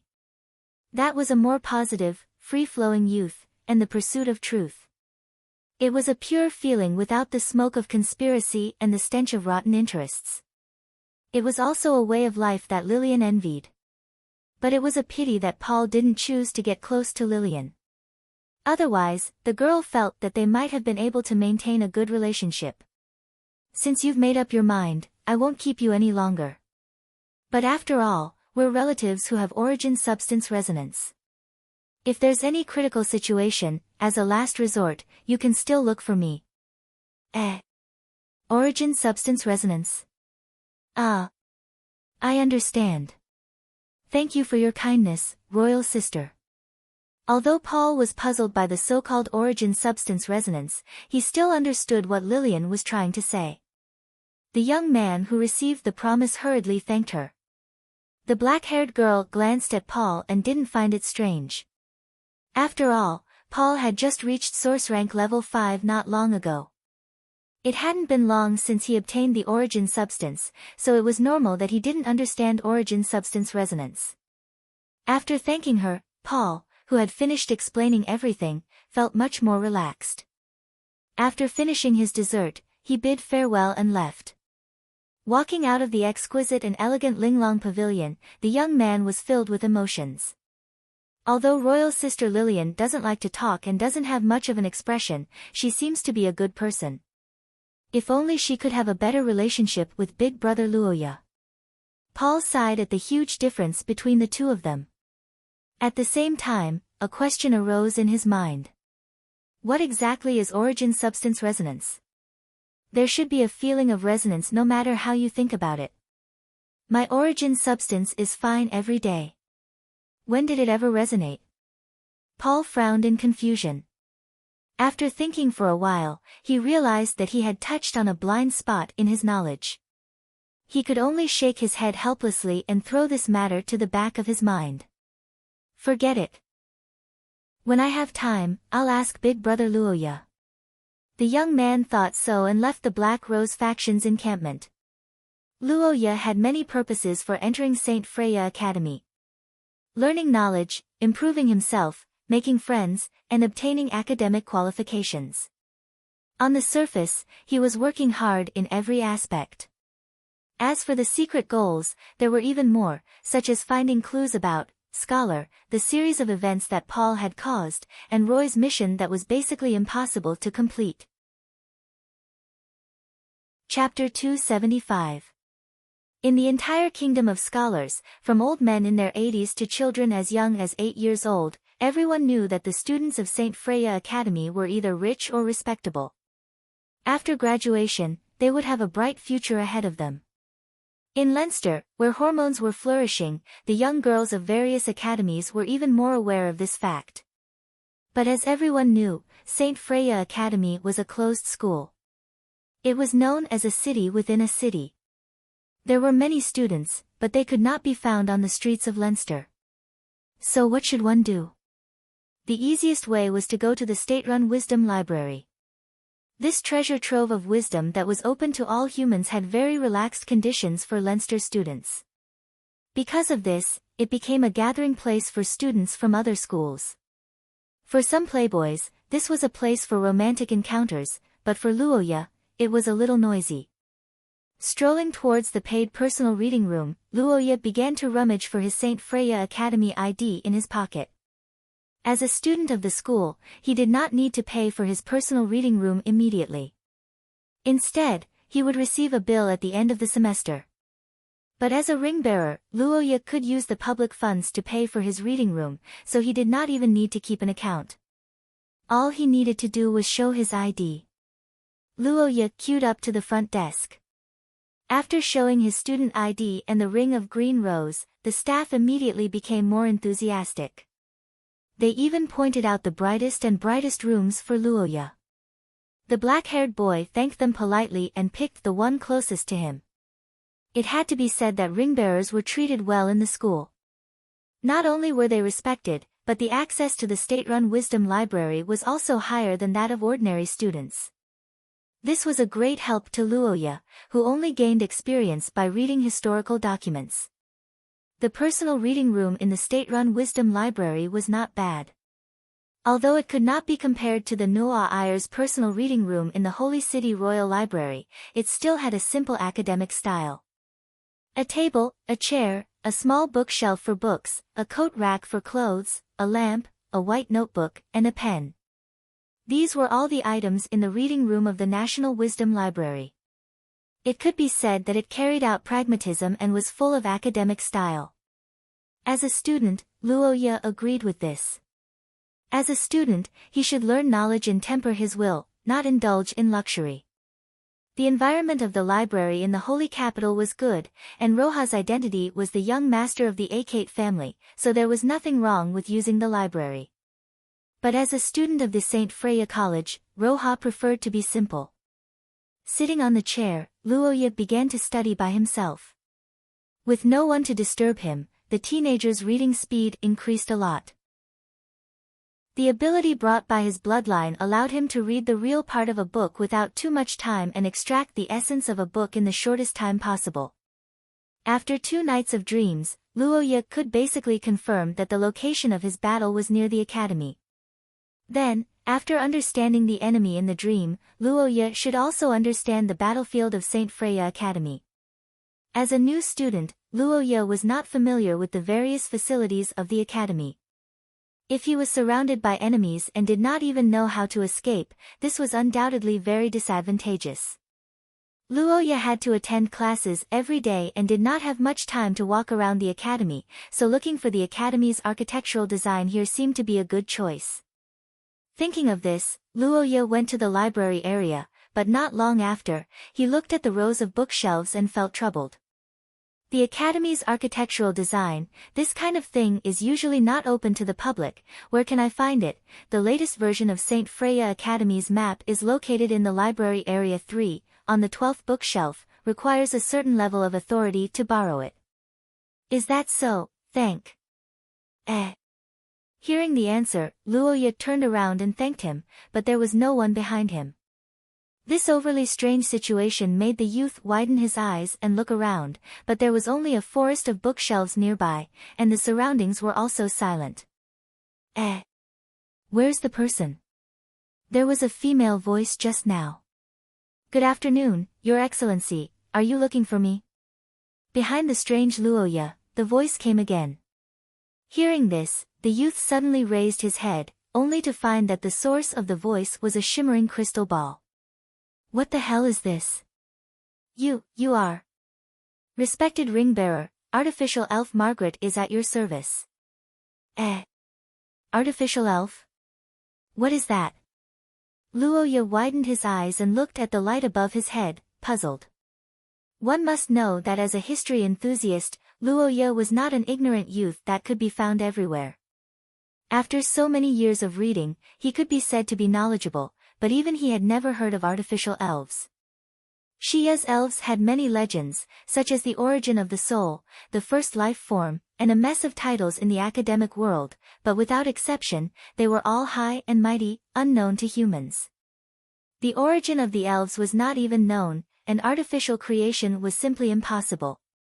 Besides, even if it was really created, it would be a big news that would shock the entire human world. How could Luoya not know? Moreover, he had never seen such a thing appear in Recorder's Eye. It's impossible to artificially create elves, at least not now. What exactly are you? The overly unexpected situation made Luoya vigilant, narrowing his eyes and staring at the crystal ball above him as he questioned. Margaret was silent. The crystal ball shone, and the surroundings were silent. Under Luoya's sharp gaze, after a long time, the artificial elf finally gave another explanation. Sorry, your authority has not reached the level of unlocking, please understand. Chapter 276. In the evening, the black-haired young man walked out of the library, rubbing his glabella and heading toward the teaching area.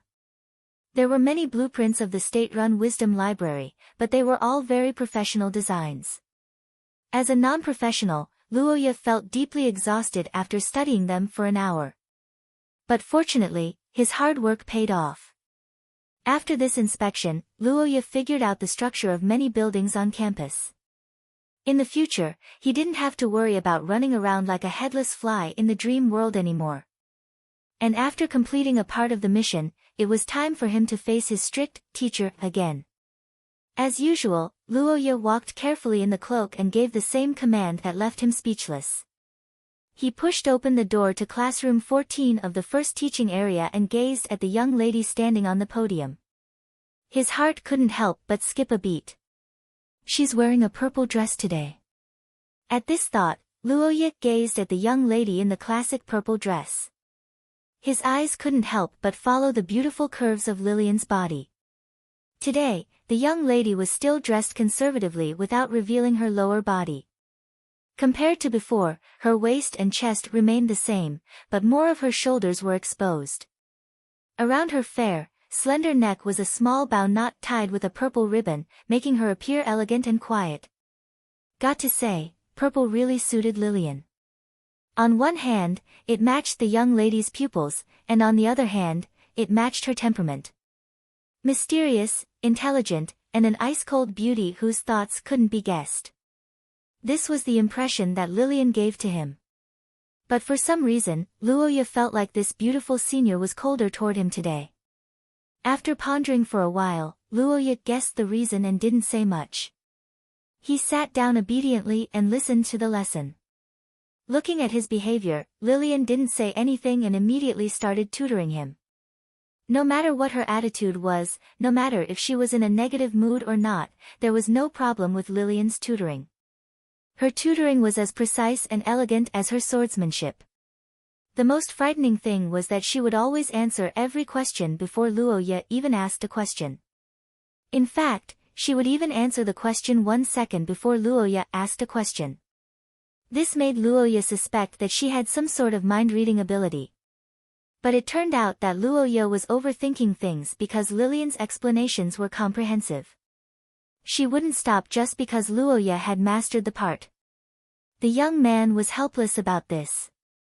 But in the process of one-on-one tutoring, Luoya didn't dare to slack off in front of his senior no matter what. At the end of the day, this tutoring class was a free meal, and he had even used Chris's favor. If he didn't take it seriously, it would be impolite.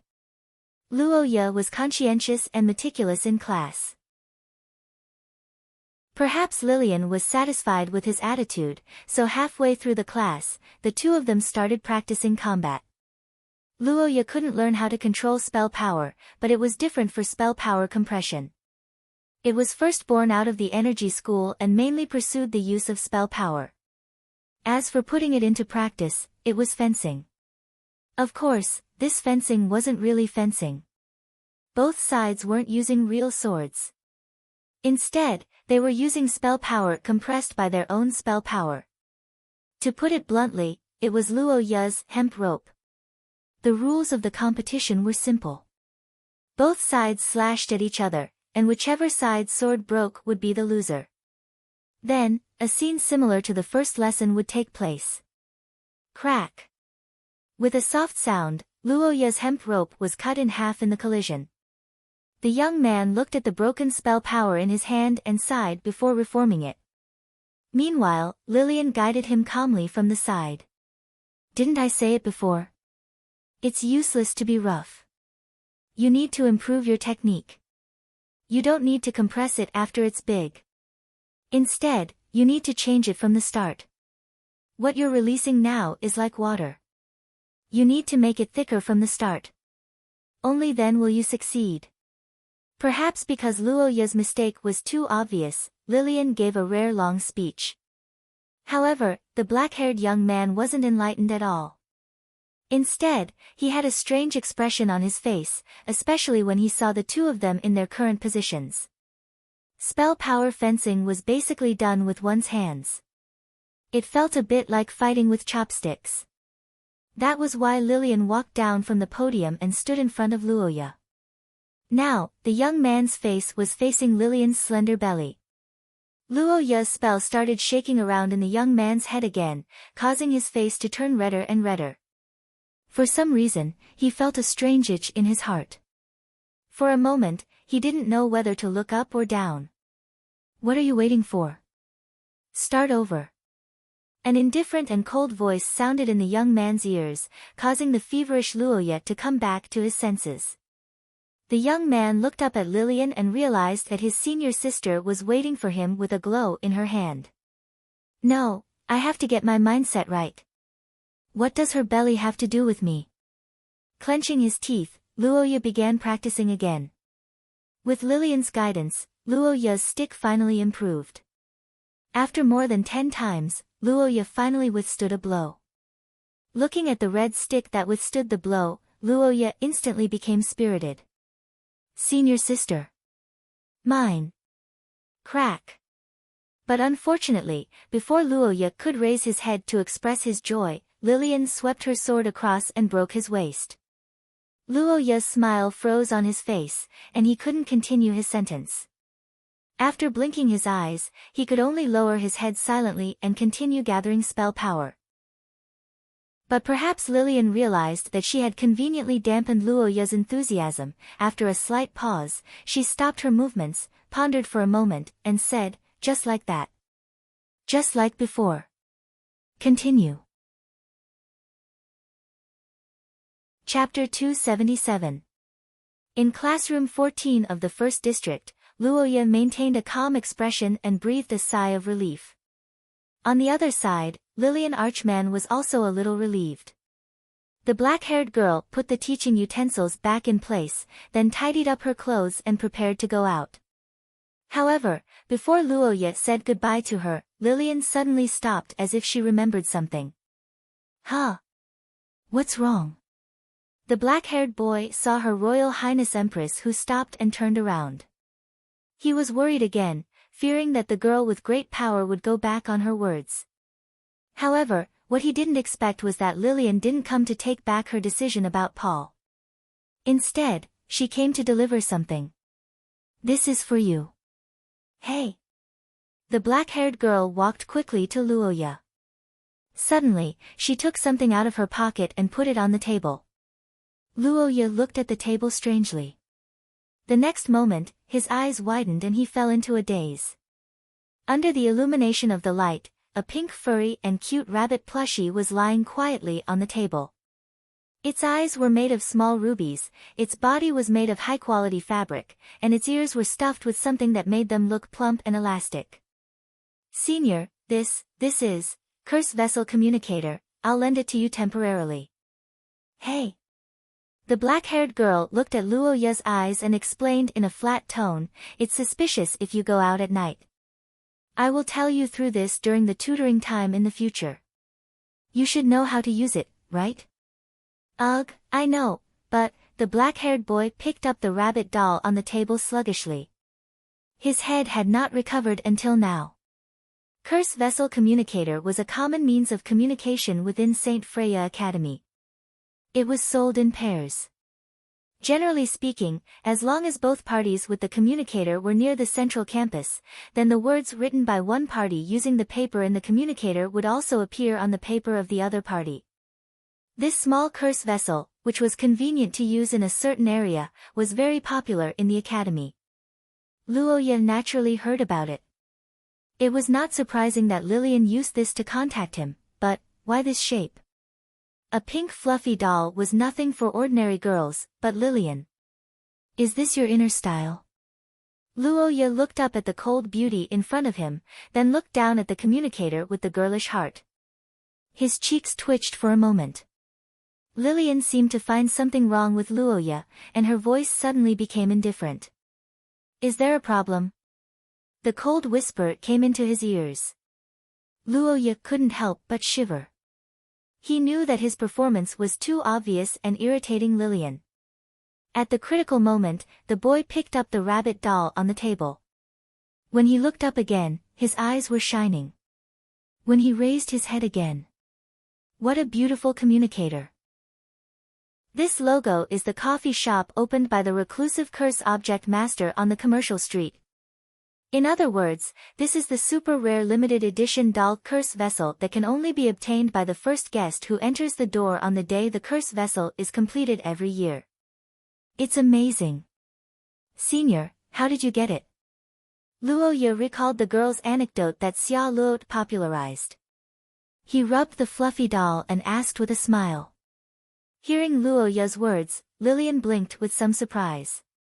She didn't expect the boy to know so much. The atmosphere around her relaxed a lot, and the girl thought for a while and replied. It's not difficult. As long as you figure out the date of her purchase in advance, then observe her daily free time and do some calculations, you can roughly lock the time range of the curse vessel's completion within a few days. You actually calculated to this extent for this thing? How much do you like it? Luo Ye complained wildly in his heart, and the smile on his face couldn't be maintained. He pinched the rabbit's elastic fluffy ears in his hand and hurriedly thanked her. It's really beautiful. Thank you, Senior Lillian. I will keep it carefully. Is it? That's good. The black-haired girl said calmly, then turned and left the classroom. Luo Ye looked at the closed door for a long time, then he looked at the fluffy doll in his hand. Suddenly, he felt that he understood Lillian better. The thing she likes is actually so girly. This is not even the content in the game. But thinking about it, Lillian's dressing actually has some girly elements, but she is too cold, so it can't be shown at all. Why do I feel that she's quite cute? Thinking of Lillian calmly using the rabbit doll communicator, Luo Ye felt that the picture was inexplicably cute. It made his stereotypical impression of Lillian fade a lot. There was just a problem. This thing, do I have to carry it with me every day in the future? Chapter 278. A month later. In the bedroom of Tsang Hall, the black-haired boy on the bed opened his eyes with the sound of the alarm clock. It had been a month since the beginning of spring. The weather gradually warmed up, and the quilt on Luo Ye's bed became thinner. Amidst the ringing noise, the boy reached out and gently waved his hand, and the noisy alarm clock was turned off.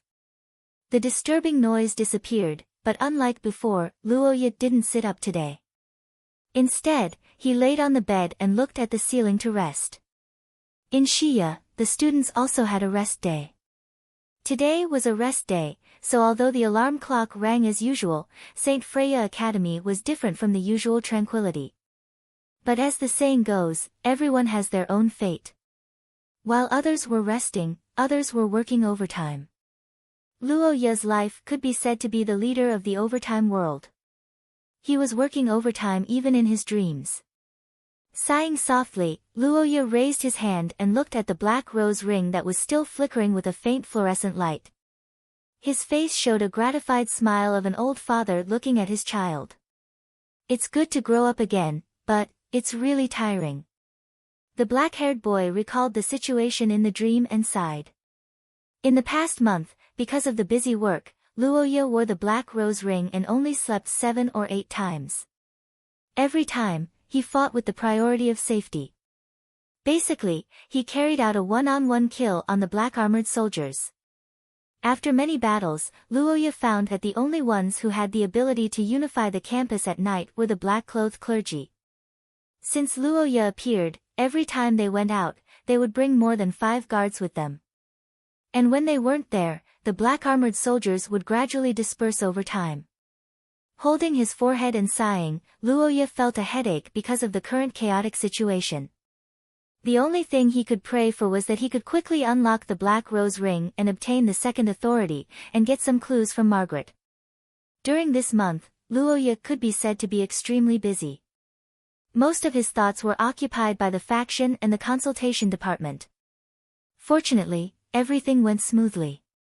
After Paul's hard work, Luo Ye's Rose faction had reached the scale of dozens of people in a month. Although the number of Noa Ir members was not much compared to Xia Lot, and most of them were still in the experimental stage, it was still a faction that was progressing rapidly from scratch. Today, the members of Luo Ya's faction were mainly local students of the country of scholars and the children of aristocrats of small countries other than several major countries. They were all well-behaved after preliminary observation. After Luo Ya delegated power to the original protagonist group, Paul also successfully found one of them. Jarek Stevenson, gray hair, blue eyes, short height, relatively thin, and handsome face. He was the son of the Marquis of Pender, the country of knights, and Paul's roommate. In the original, Recorder's Eye, he was the good brother of the protagonist Paul and a character who would be of great help to Paul in the future. The Stevenson family was a great aristocrat of Pender, the country of knights. It had a history of hundreds of years. Many of the family's martyrs had participated in the war against the aliens. It could be said that they had many famous generals. They belonged to a military family similar to Luo Ya's Akate family. Of course, in terms of size and influence, the Church of Saint Maester was far superior to Pender. The Akate family's status as one of the 5 major aristocratic families was also far stronger than the Stevenson family. Therefore, although they were both sons of marquises, strictly speaking, Jarek's status was far inferior to Luo Ya. Even so, he was still a famous aristocrat. So the question was, why did such a famous family's son, who normally lived in a single room, become Paul's roommate? The answer to this question puzzled Paul for a while until Jarek came to see Luo Ya. In order to show his sincerity, he told him everything. To put it simply, this young master sneaked out because the Stevenson family did not support him to come to St. Freya Academy. Yes, this was the reason why Jarek sneaked out. In fact, in the current student file, Jarek was also using a fake identity. He was using the fake identity of Pender. On paper, he was the son of a businessman and had nothing to do with Pender. When he heard this, Paul was stunned. He looked at the thin man beside him. No matter what, he did not expect that the person who shared a room with him every day was the son of a marquis. At the same time, he was very puzzled that the Stevenson family did not support him to come to St. Freya Academy. In Paul's opinion, the opportunity to become a student of the academy was a dream of many people, but Luo Ya knew a thing or two about this kind of situation. In fact, the problem was not with the Stevenson family, but with Pender. To put it bluntly, Pender was a more abstract country. A considerable number of their traditional aristocrats had the following thoughts: what? Curses? That's something only girls use. Real men should just go up and chop them. It's normal to chop them to death. If you can't chop them to death, it's because you're too weak. Oh, you can learn how to illuminate. That's right, this was the brain and muscle of Pender, the country of knights. It was also the reason why Pender, a big country, had the lowest percentage of students in St. Freya Academy. As a traditional family of knights, the Stevenson family was even more obsessed with the idea of breaking through everything with one force. Therefore, even if Jarek's talent in physical arts and swordsmanship was far less than his talent in spell casting, the Stevenson family still wanted him to go to St. Freen Academy in Pender, which was the most famous gathering place of Shia. Jarek's situation was not an exception. In fact, there were many people like him in Pender. Most of them listened to the arrangements of their families, but a small number of them did not want to waste their talent and would find ways to change their identity and go to St. Freya Academy to study. The so-called industrial chain was created to meet this demand. As for young Master Jarek's situation, it was actually because he did not bring enough money when he ran out. After a lot of trouble, he did not have much spare money when he arrived in the country of scholars, so he could only live in the cheapest two-person dormitory.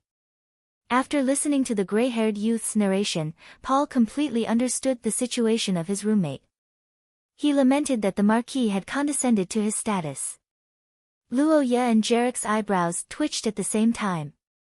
Have you forgotten that you're a prince? Luo Ya thought so in his heart, but he did not refute it. Instead, he carefully thought about the situation of Jarek, the new member.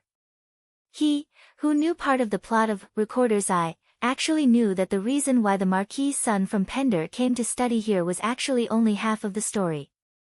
If he remembered correctly, the biggest reason why he chose St. Freya Academy instead of St. Freya Academy was to avoid his fiancée, a daughter of the Duke of Pender named Brittany. Unfortunately, his plan was destined to end in failure because Brittany was also a member of the protagonist group. If Luoya guessed correctly, she should already be on her way here. Brittany's arrival would cause a commotion, but in the end, she would choose to stay in St. Freya Academy and join the consultation department. In other words, Luoya basically obtained two capable people at once, and both of them were the sons of powerful nobles in Pender, the country of knights. After confirming that the faction cadres had a living allowance and lived in Sang Hall for free, Jarek officially applied to join. After Luoya approved, in order to frustrate his arrogance, he had a battle with him in the arena. Chapter 279. It was a blood-red letter. If it was in his previous life, Luoya might not be surprised. After all, many love letters on Valentine's Day were of this color, which represented sincerity. But in Shiya, this color represented an ominous one. After all, people in modern society were used to peace and rarely saw blood, so they were not very sensitive to this color. But in the public security situation, which was far worse than Shiya in his previous life, this color would arouse people's vigilance, especially for transcendence. This color of the envelope was an obvious warning. When he found this letter in the mailbox early in the morning, Jellic originally thought it was a letter to cause trouble. After all, because of his roommate Paul, there were always some scoundrels who did not dare to show up at night who would send all kinds of insulting letters to the mailbox of the consultation department. He was very angry about this, but there was nothing he could do. But adhering to the strict style of a military family, Jellic would still take a look at the content even if he was annoyed. But what he didn't expect was that he saw the problem today. This was a letter of entrustment, and it was very long. There were 3 pieces of letter paper, and it could be seen that it was a very serious request. Judging from the handwriting, it was likely to be written by a girl, but the content inside was too strange. The most important thing was that there was no signature. It should be because of the content, so the client used this color of the envelope to attract our attention, but the content inside is really too involved. Jellic handed the letter to Luoya with both hands with a heavy expression and explained the reason why he took an hour to rush back from the central campus in the morning. After receiving the letter, Luoya did not read it directly, but called a servant to add a chair. "Sit, eat something first." "Ah, thank you, Minister." Feeling Luoya's attention, Jellic smiled and sighed for the other party's thoughtfulness. As a student organization, the consultation department naturally couldn't start its business so early. In fact, Jellic didn't have time to move to Pale Hall, and he had the habit of doing morning exercises. Today, when he was running, he found this letter on the way through the mailbox. After noticing that there was a problem, he took the first carriage to Pale Hall, so he definitely didn't eat breakfast. Gerlach was so hungry that he stuffed food into his mouth. Paul was preparing for the meal. Luoya stroked the blood-red envelope for a moment, opened the letter, took out the letter and read it. The content of the entire letter was very complicated, but in general, it was a letter asking for help. The content was to ask the consulting department to help find a senior named Shirley Lawrence who might be on campus. After reading the entire letter, Luoya handed the letter to Paul and leaned back in his chair with his eyes closed. Who would have thought that the first incident they encountered would be this? The black-haired youth sighed in his heart, his expression slightly gloomy. The blood envelope incident, this was what Luoya called it. It was the first major incident in the academy in the Recorder's Eye that the youth played in his previous life. It was also an incident that changed the style of the entire story, making people reevaluate the seemingly perfect academy and the world. Normally, this incident should only appear after a few small incidents, but perhaps because Luoya changed something, the few small incidents that were used as foreshadowing didn't appear, causing the consultation department to be idle for half a month. But he never expected that as a result, Luoya and the others would have to face the extremely nasty blood envelope incident when they started work for the first time. The cause of the incident was the disappearance of Shirley Lawrence, a graduate of the academy this spring. Every year, St. Freya Academy's opening season was in early spring, but in fact, the graduation season was also in early spring. It was a model of retiring the old and welcoming the new. As graduates, Shirley and the others had already graduated for 3 months, so naturally, they weren't counted as students. Shirley was born in a small country near the Austin Empire, the Laurent Kingdom. Her family wasn't nobles, but merchants. She was the second daughter in the family, and had an elder brother who inherited the family business, as well as a few younger sisters. Naturally, she didn't have the right to inherit the family business. For graduates of St. Freya Academy who had no family business to inherit, the best place to go was to find a job in Leinster. After all, compared to other places, Leinster not only had concentrated resources, but also had the highest recognition of St. Freya Academy's academic qualifications. As long as they could develop well here, they might even be happier than their brothers who ran the family business back home. As the second daughter of the family, Shirley naturally had the same thoughts after graduation, so she didn't go home immediately. Instead, she looked for a job in Leinster. But she didn't expect the unexpected. Shirley's elder brother and sisters were unfortunately caught in a flash flood when they were traveling, and they died while she was staying in Leinster. Her parents, in their grief, immediately wrote to Shirley to inform her of the incident and asked her to go home. Without a doubt, the Lawrence family, who only had one daughter and a family business, could only take in a son-in-law. Shirley went from being one of the many children to being the only child. Although it was a little heartless, from a personal point of view, Shirley's future life became better after this tragedy. However, something strange happened next. Shirley's parents didn't receive their daughter's return in a hurry. Instead, they received a reply letter. The content of the letter was that Shirley had found a job in Leinster, met a boyfriend, and wanted to start a new life. She thanked her parents in the letter and said that she didn't want to go home for the time being. At first, Shirley's parents thought that the letter was sent by their daughter before she learned of her elder brother's death, so they didn't pay much attention to it. But as time passed, Shirley didn't return. The Lawrence couple, who only had one child at home, thought that their daughter couldn't bear to part with her boyfriend, so they traveled a long distance to Leinster to pick her up, only to find that their daughter had already gone missing. More importantly, according to the receipt records of the Leinster post office, Shirley had actually received a letter from her parents. In other words, she already knew that her other children had died. The letter sent back to her hometown was sent a few days after she received it. It wasn't handled personally but sent from a public mailbox to the post office. Then, here came the question. Would a person who knew that all her siblings had died in an accident happily write that she had a new boyfriend and didn't want to go home? Would she give up her right to inherit her family's fortune for a new job? Obviously, this was impossible. Therefore, the Lawrence couple thought that their daughter had been kidnapped and immediately chose to report the case. However, Shirley stayed alone after graduation and didn't have any social connections. The Leinster police didn't find any clues after a round of investigation, so the matter was left unsettled. Although the police gave up, the Lawrence couple didn't.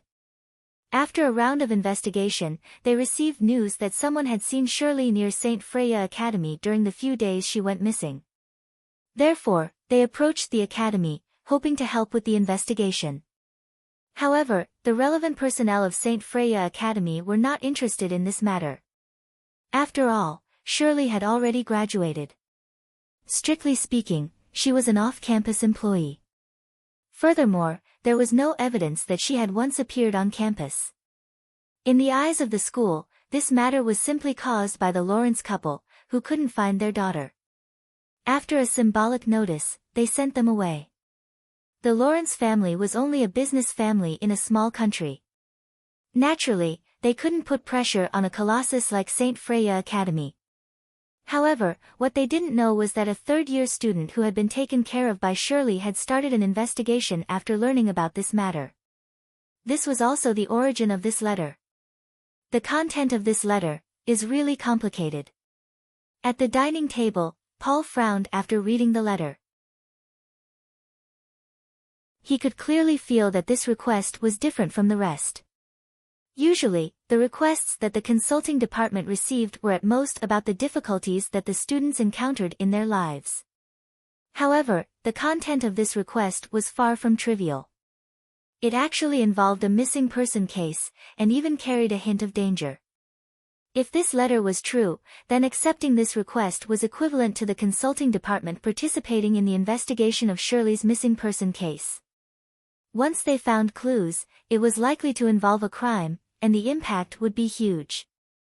This was also why Jellic had hurriedly come to Luoya after reading the letter. However, if they didn't accept this request, once Shirley was really still on campus and something happened to her, Paul and the others would inevitably blame themselves. Chapter 280. The blood envelope incident was an extremely vile incident, mainly because of its ending and the feeling it gave people. In the game, Recorder's Eye, in Luo Ya's previous life, the blood envelope incident was also taken seriously by Paul and others. After some discussion, they decided to use the stupidest method, which was to use the portrait to find the person. However, this person was not a student, but a coachman in the transportation network of St. Freya Academy. Compared with students who attended classes every day, coachmen were more likely to see people outside the school. In the end, it turned out that some of the coachmen had seen a woman who looked like Shirley, but because the power that the consultation department could mobilize was too small, Paul and others made slow progress. It was only a few days later when they learned the news. Next, Paul and others followed the coachman's instructions to a mountainous area in the academy. During the search, they found the Book of Truth badge of St. Freya Academy with Shirley's name on the back in the bird's nest. After finding this thing, everyone realized that something might have happened to Shirley, so after some hesitation, Paul went to see Lillian. A lost school badge was obviously insufficient as evidence that the owner was kidnapped. Paul could not use it as a reason to persuade the academy to take measures, but Lillian's security department was an exception.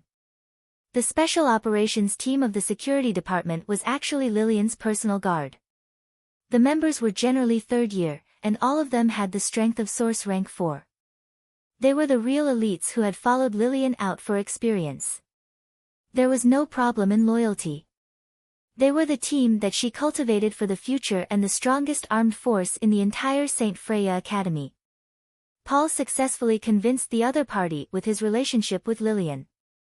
Lillian immediately dispatched the security department to conduct a search, and the blood envelope incident was completely exposed to the world. According to the final investigation results, the blood envelope incident was actually a cult murder that had lasted for many years. The culprit was a faculty member in the academy and more than a dozen cultists hiding in the wine cellar in the mountain. This faculty member used his position to check the student information and specifically selected non-aristocratic families like Shirley, who had many siblings, stayed alone in Leinster after graduation, and had no local social connections. He kidnapped and killed them to provide human experiment materials for the cult. In a few years, more than a dozen graduates had been killed. That's right. Senior Shirley, whom Paul and the others had been searching for, was no longer around from the very beginning. Later, they found the underground cellar of the cult's human experiments. There were no scenes of that place in the game. There was only one word to describe it: hell on earth. This incident had a great impact on a series of people, including Paul and Lillian. However, this was not all.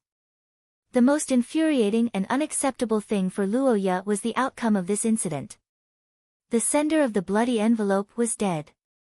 A few days after the letter was sent, the only person who cared about the Lawrence couple, who had lost all their children, was killed. In fact, she had already been targeted in the process of running, and died in the last darkness before the light. On the other hand, her murderer, the clergyman, was alarmed by Paul and the others' vigorous search and successfully escaped from the law with the cultists. The blood envelope incident was a failure. The final outcome was the death of the searcher, the death of the sender, and the escape of the cultists. Justice and justice were not upheld, and the sinners were not judged and punished. This overly real and abominable result dealt a heavy blow to a series of people, including Paul, making him fully aware of his own shortcomings. However, a game was a game.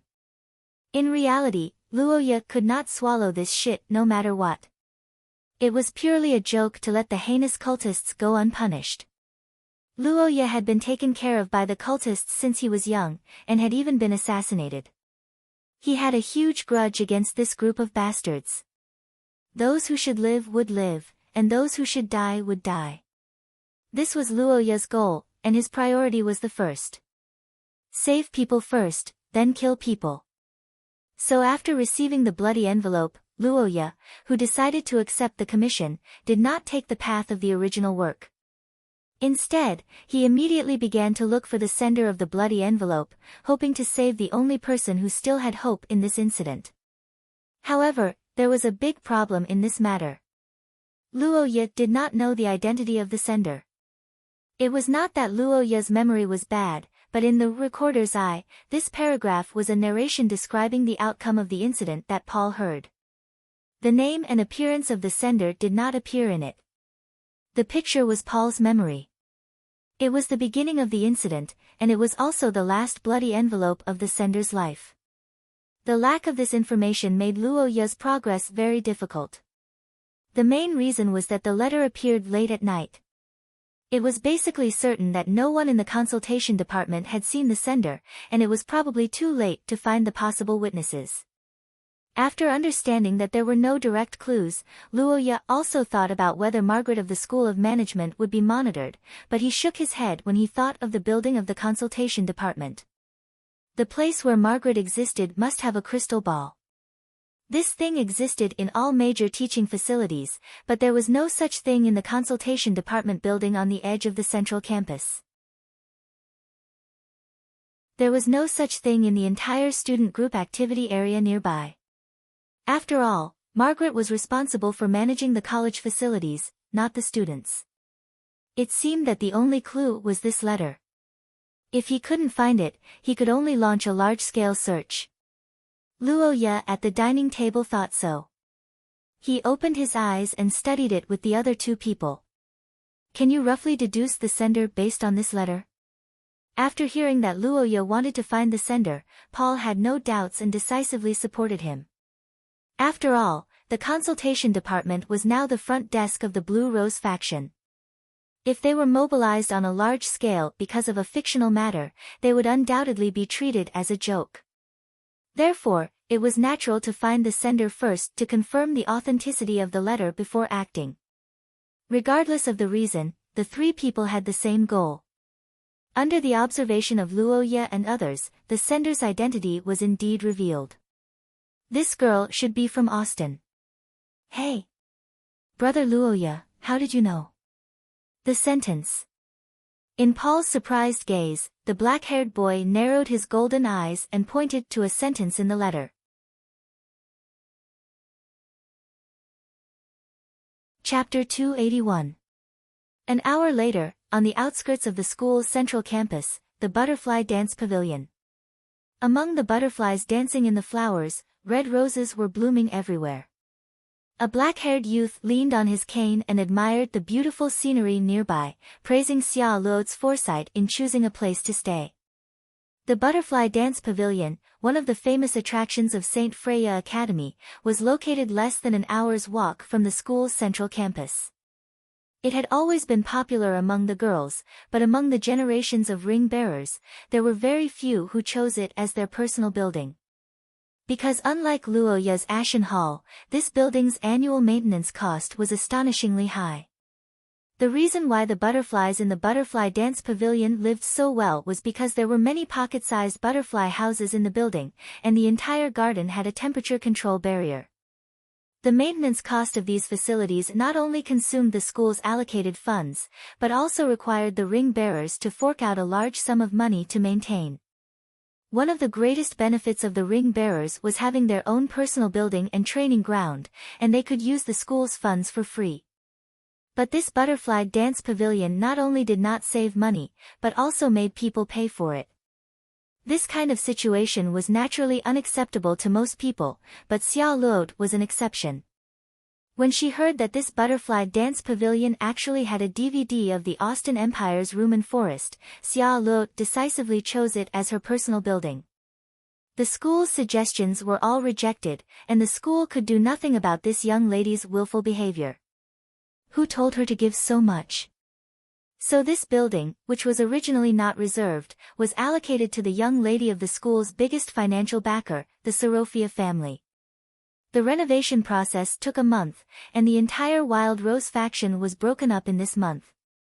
Until now, they had not moved yet, so it was quite secluded. Luo Ye smelled the fragrance nearby, and turned his head to observe the butterflies that were motionless on his shoulder. Behind him, the reddish-brown-haired girl held a blood-red envelope in her hand and carefully observed it. "Dear, is this the only letter?" Seeing that Xiao Luo seemed to be in a difficult situation, Luo Ye turned around and asked. The reddish-brown-haired girl thought for a moment and nodded lightly. "Yep. Although I don't have a name or specific information, she used a spell, so the specific divination conditions are valid. However, the more vague the conditions are, the more vague the results will be. So, you need to be mentally prepared. It doesn't matter. Just give me a general range," Luo Ye said as she spread out the map of St. Freya Academy on the table. The reddish-brown-haired girl nodded and took out an Austin Empire gold coin and walked to the table. Using gold coins from the Austin Empire from hundreds of years ago can probably increase the accuracy. The rest will depend on the traces of the spell she left behind. As Xiao Luo spoke, a strong wave of curse power began to spread from her body to the surroundings. Her ancient bloodline boiled under the influence of the young girl. A starry sky appeared behind Xiao Luo, and an ancient god's shadow protected her under its body. It held a scepter in one hand and a scale in the other. It was the arbiter of fate. Ding! At this moment, light gathered in Xiao Luo's hand. With a flick of her finger, a dark golden coin was thrown into the air. After a long flip, it landed on the table where the map was placed. After bouncing for a long time, the coin was deducted, and the final result of the divination was revealed. This place is, the reddish-brown-haired girl's spell power slowly retracted, and the golden divine elephant also disappeared. Xiao Luo walked to the side of the map and looked carefully. She found that the coin was located in a dormitory area near the central campus. This is the third dormitory area. The buildings are relatively new and close to the commercial street. It's a single-room dormitory, and the accommodation fee is more expensive than the first dormitory area. Generally, it's for the wealthier nobles, and most of them are girls. The black-haired boy recalled the map of the academy and the information he collected in the past month. He gently picked up the coin on the table and revealed several buildings in the southwest corner of the third dormitory area. His heart that had been hanging in the air finally relaxed a little. "Dear, is this okay? If it's in the dormitory, the flow of people." "No, it's enough." Because the third dormitory area was relatively high-end, the buildings only had 5 floors, and each floor had 2 residents. In other words, each building had only 10 people, and there were about 100 students in the southwest corner. Among these 100 students, it was impossible to find a girl who was born in the Austin Empire, who was good at the School of Transformation, and who was in contact with Senior Shirley. As for the specific investigation, it was actually a small problem, because Luo Ye was not alone now. The entire consultation department, as well as the Green Rose faction behind her, would take action. Save the sender and bring the villain to justice. This time, it must be. Luo Ye tapped her fingers on the table and made up her mind. In the evening, Luo Ye walked alone in the shadows of the dusk, looking at the road ahead silently. After Xiao Luo divined the approximate living area of the sender this afternoon, the members of the Green Rose faction, which Luo Ye belonged to, began to secretly investigate the residents in this area using various relationships and reasons. So far, half of the people had been investigated. Although there were no results for the time being, it was estimated that they would be able to lock onto the target tomorrow. According to the situation of the original work, the sender was killed by the teacher a few days after the letter was sent. In general, there was still enough time left for the consultation department, so Luoya was not too anxious. Instead, he was steady in his anxiety. After handing these matters over to Paul and the others, he did not intervene. He believed that Paul, as the protagonist of the original work, had the ability to handle it well. As for Luoya himself, he began to weave a web. Although the mastermind of the series of serial murders of graduates was the teacher, the purpose of the blood envelope incident was to provide the evil cult with human experiment materials. The real root of the evil was the cult. If he did not eradicate it, how could he face the students who were tragically murdered? At least, Luoya would never be satisfied.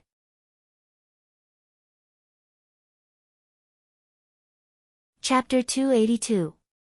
In the Linglong Pavilion, which was famous for its exquisite interior decorations, a black-haired young man and a young lady sat opposite each other in the reception room. The atmosphere between them was rather solemn. Just half an hour ago, Luoya visited Lillian alone and explained what he knew about the situation. That's right. Luoya didn't go to the bird's nest in the forest to search for Senior Shirley's badge like Paul did in the original work.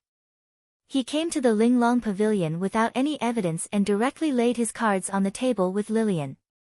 One of the reasons why Luoya did this was that he didn't want to waste time and alert the enemy. Another reason was that he knew his advantages. People of different identities would have different weight when they said the same thing.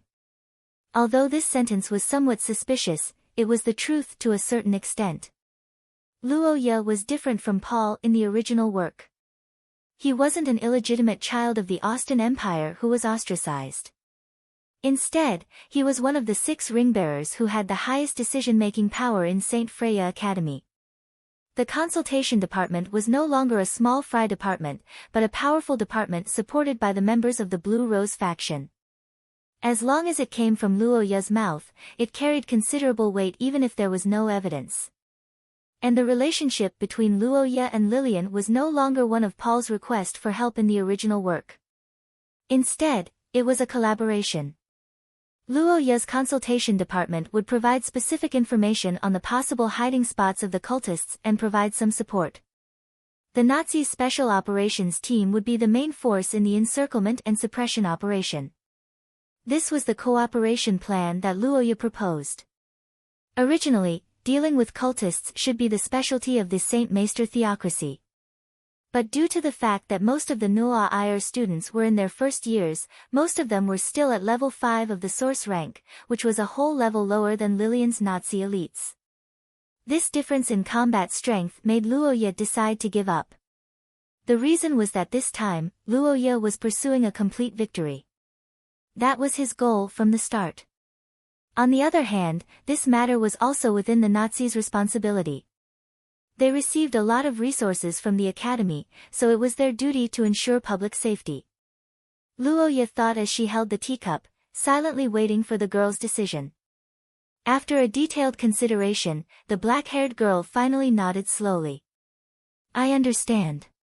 I will personally lead a team to the vicinity of Foster Station and launch a quick attack on the cultists' hiding spot. I see. I didn't expect Senior Sister to believe me so quickly. Luoya, who was prepared to waste his breath, was interrupted by Lillian. He couldn't help but turn to her in surprise. Upon hearing his question, Lillian nodded calmly. Although there is no evidence, I don't think you would lie about such a serious matter. Her Royal Highness calmly stated the reason for her trust in him, and Luoya couldn't help but smile.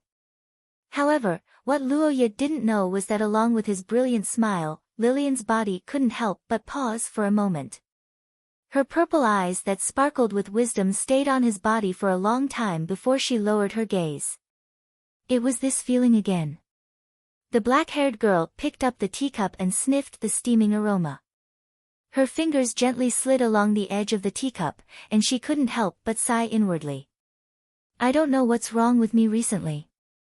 In the past month, Lillian and Luoya spent a lot of time together. They attended classes together during the day and had to make up lessons at night. Through this constant contact, especially the practice of the spell compression class, Lillian naturally had a certain degree of understanding of Luoya. He was serious in his studies, tenacious in the face of difficulties, and unwilling to admit defeat. However, his personality wasn't too strong and was more of a gentle type. But just like the murderous aura in the beginning, Lillian also discovered some peculiarities about this young man. For example, Luoya had a lot of troubles in his heart that didn't match his age.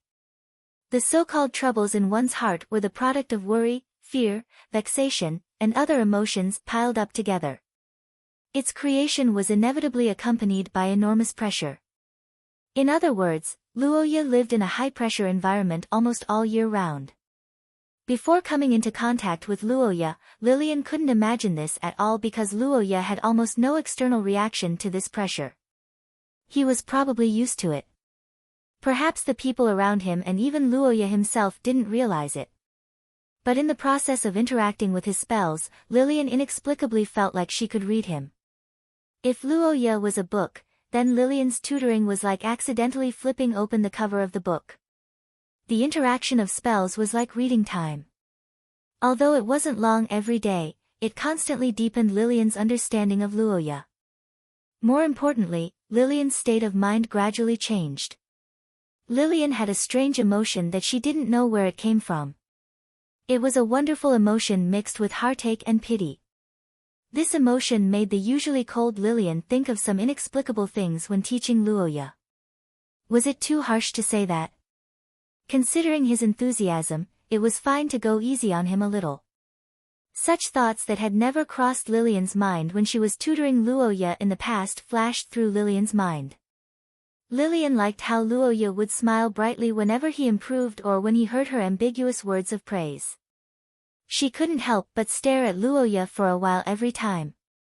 Fortunately, Luoya was quite slow in this aspect and didn't pay attention to it. On the other hand, Lillian hated how disappointed he was. Every time she saw him, she would feel as if something was pressing down on her heart. She would subconsciously tone down some of her harsh words. This time, Luoya came to visit her alone. It wouldn't be an exaggeration to describe what he said as shocking. But even so, Lillian still believed him after analyzing the situation. It could be said that this was inseparable from the 1 month they spent together. You said before that the consultation department has identified 2 suspicious locations. In that case, my operation team will also be split into 2. We will each lead a team. That way, it will be safer. Lillian took a sip of tea as she sensed the subtle emotions in her heart. But to her surprise, Luoya actually hesitated after hearing her words. Then, he said something that Lillian couldn't help but frown slightly. "Senior sister, I have some other ideas about this," the black-haired young man thought for a while and told her his battle plan.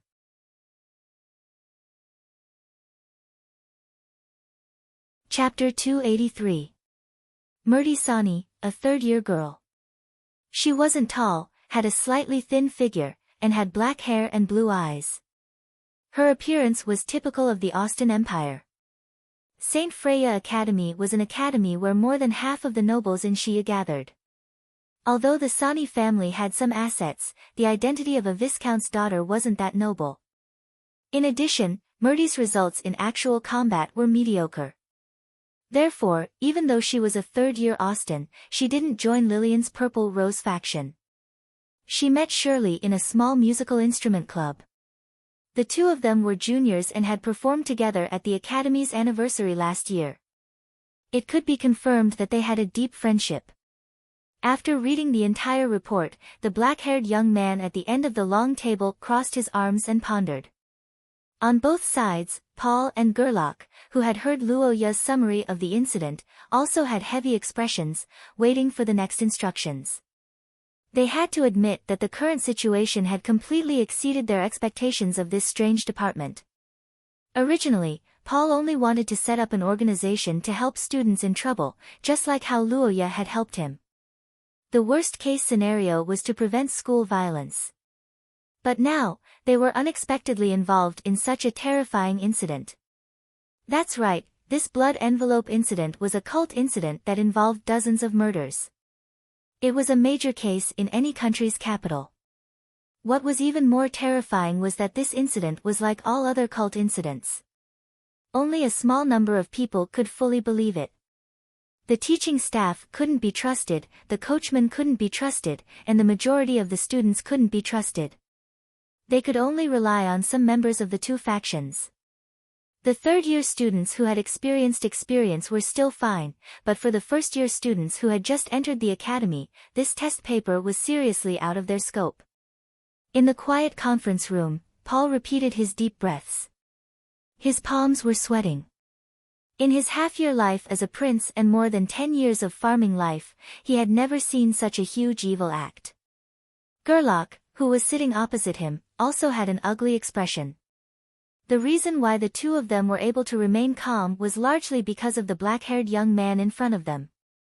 After discovering their situation, Luoya opened her golden eyes and calmly persuaded them. Remember, don't panic when you encounter something big. It's useless to panic. Looking at the immature Paul in front of him, Luoya understood in his heart, but he also knew that this was something he had to go through. A truly strong person isn't someone who doesn't know fear, but someone who can overcome fear. A truly noble person isn't someone who doesn't know evil, but someone who can resist evil. Paul can become that kind of person, but it still takes time and a little help from Luoya occasionally. This raid on the evil cult gathering point is a joint operation between our two factions. Although Blue Hall's strength isn't enough, we still need to send some people. That is, the two of you and the elites who have been in the source class for more than a year. To all of you, my only request is for you to be safe. How many of you go must return. Don't fight with Purple Rose for credit. We have worked so hard for so long. Our only goal is to see justice be served. Nothing else is important. In terms of the combat power of the team, your level has already far surpassed that of an ordinary judgment team of the Holy See. The only flaw is that you are not mentally prepared. We can't make up for this, so we might as well not make up for it. I'll just talk about my personal experience instead. Luoya stared at Paul and the others in front of him and said concisely, "Kill him. Minister. Remember. I don't care about the difference in strength. When you see the evil cult members, kill them. I don't need the evil cult captives. What I need is for you to come back alive. If anything happens, I will bear the responsibility. Brother Luoya." Hearing the young man's words, Paul and Gerlach understood the style of this operation. They were moved. Luoya smiled. "It's good that you understand the focus of the operation. I can't care about the rest. After all, I have to carry out my own mission next." The black-haired young man said and silently picked up the information on the table.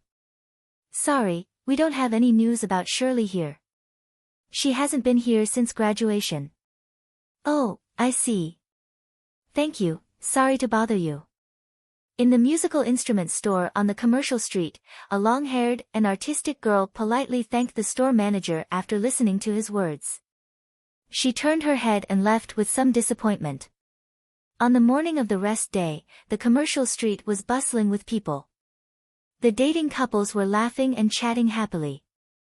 However, Melty, who was walking on the street, felt like she was in two different worlds. More than a week ago, Murdy met the parents of her former good friend, Senior Shirley, who had taken care of her. When they found out that Shirley was suspected to have gone missing in the academy, everyone else thought that it was the nonsense of an old couple who had lost all their children. Only Murdy was shocked and realized that something wasn't right. This was naturally not because the girl had any special ability. In fact, the reason why Melty was sure that Shirley was missing on campus was that she had a clue that others didn't know. That was the curse vessel communicator. Curse vessel communicators were generally sold in pairs, and many of them were cute dolls. It was common for girls to give each other gifts to show their friendship. Shirley once received a communicator from Melty as a gift. It was a rather cute cat-style communicator. When the two parties were in the communication range, the doll's eyes would light up, and it would meow when it received the communication. Melty clearly remembered that one night after the start of the new semester, the cat's eye stone did light up for a short period of time. That time was around Shirley's disappearance. The girl was sure that Senior Shirley had indeed come to the college. However, there was no conclusive evidence. It was impossible to convince anyone with just one side of the story. For the friendship in her heart, for the Lawrence couple who lost their child, the righteous Melty launched an investigation alone. It had been more than a week so far, but everything was not as she wished.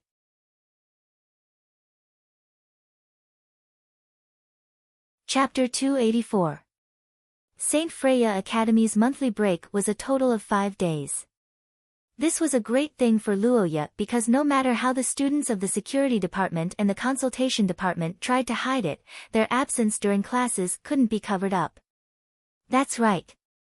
Lillian's special operations team, Paul, and the others had secretly hidden in the forest near Forster Station. Due to the distance and time constraints, they couldn't attend classes and carry out missions at the same time.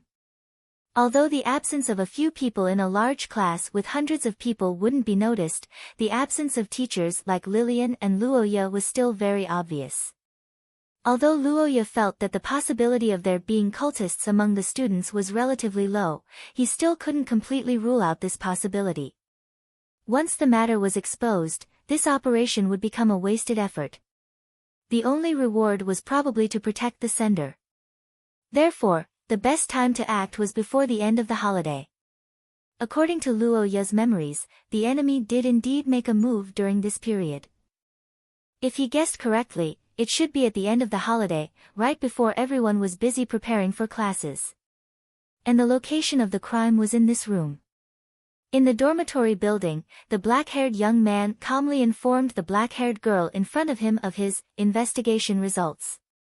He didn't hide anything from her. Before this, he had considered telling her part of the truth to calm her emotions, but after thinking about it, he dismissed the idea. What Luoya needed the most now was for Melty to have a clear understanding of her situation. Only then could he prevent her from doing some impulsive actions that would give others an opportunity to take advantage of her. But inevitably, when she heard that Shirley was targeted by the cultists and that her fate was unknown, the girl couldn't help but cry uncontrollably.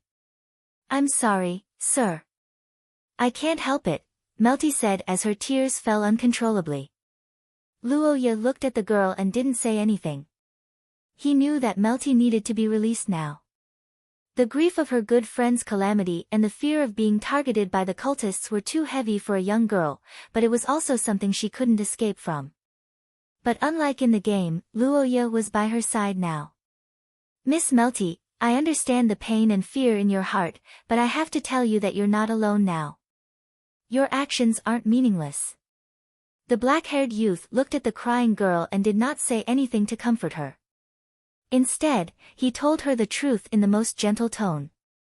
"Although I'm the only one here, there are hundreds of people who are supporting this operation and working hard behind the scenes, including our 2 teams who are about to clash head-on with the cult.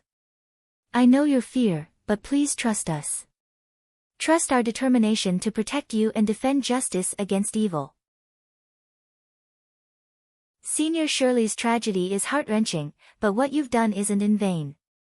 Because of your kindness and integrity, we've learned of the numerous crimes that the enemy has hidden in the darkness. Countless people will be saved because of this, and the deceased will also be able to rest in peace. Miss Melty, you can be proud of yourself. At least, you didn't disappoint the name of St. Freya Academy's student. In this incident, you've done well enough. Under the youth's gentle praise, the girl finally burst into tears. The tiredness of the past few days also surged up. After a long time, Melty's crying gradually subsided. Only then did Luoya speak of his purpose, which was to wait here for the main culprit and protect her. Without a doubt, Luoya's purpose was risky.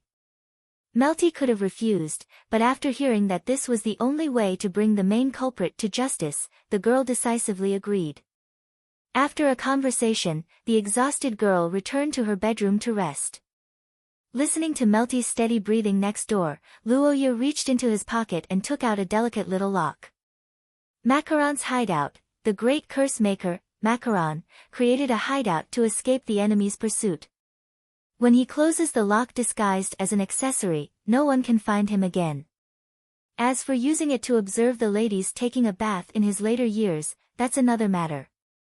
Equipment effect: inject curse power, close the lock, and the body will be locked in a small fault space. Restriction condition: no large-scale movement, no curse power fluctuation in the space.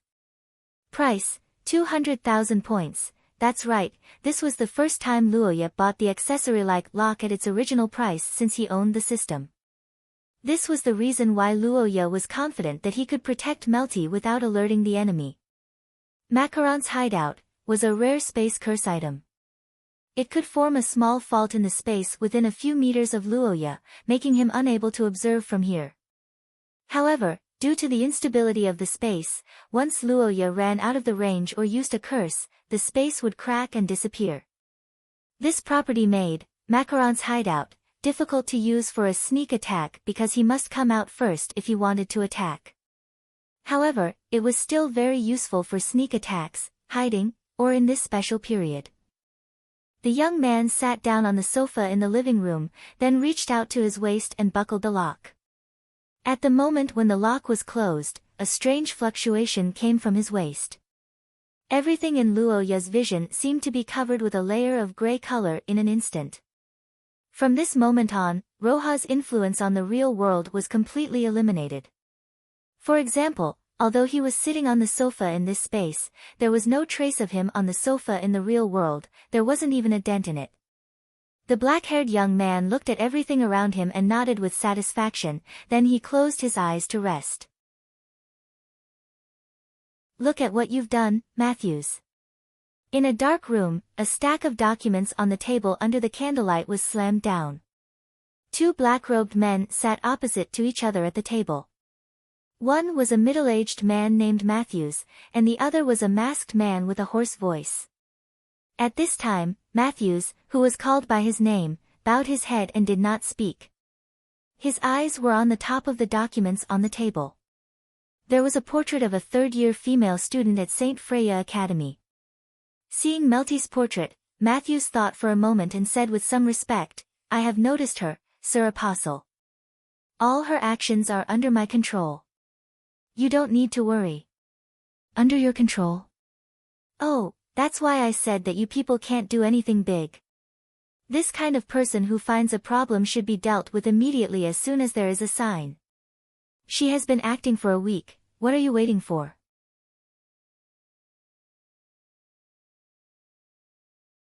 Chapter 285. It had been 3 days since Luoya's ambush.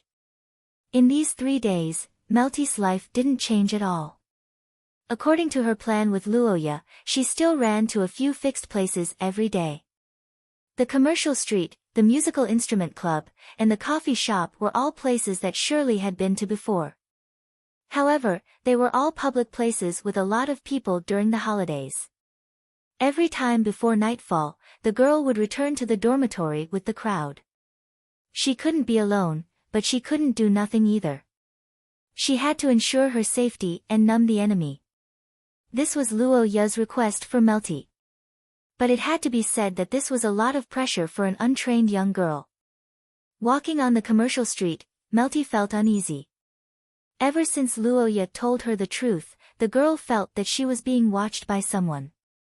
Although she tried her best to ignore it, the sixth sense was very serious today.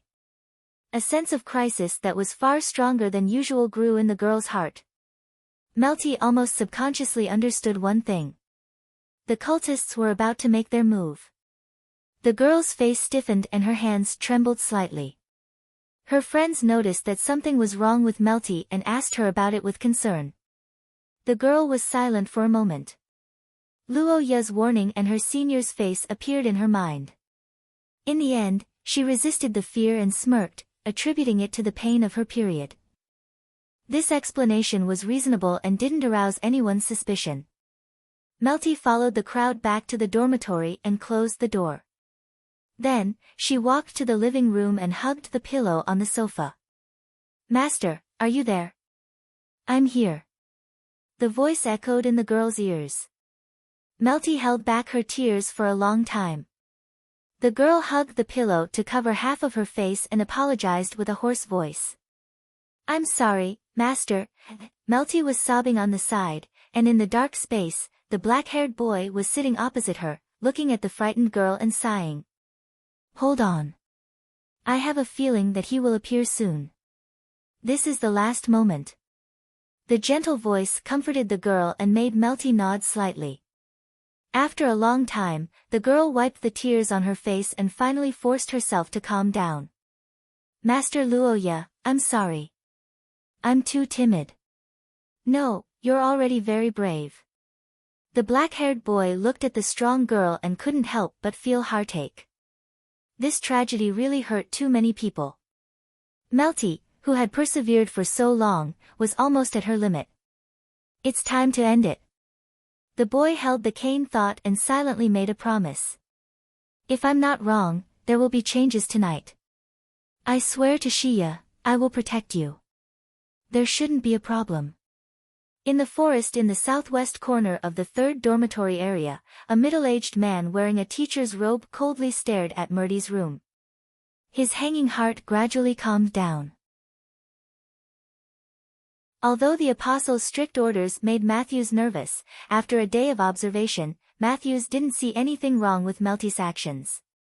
From the time she woke up and left the house to the places she went to, they were all the places she had been running around for the past few days. Although she had returned to the dormitory a little earlier these 2 days, that was nothing.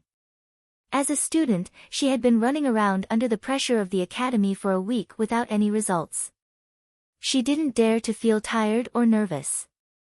On the other hand, because the apostle was afraid of the new student, Matthews took the time to observe the so-called consultation department. However, the results made him feel less nervous. In the past few days, the so-called consultation department had students from the Purple Rose faction coming to cause trouble.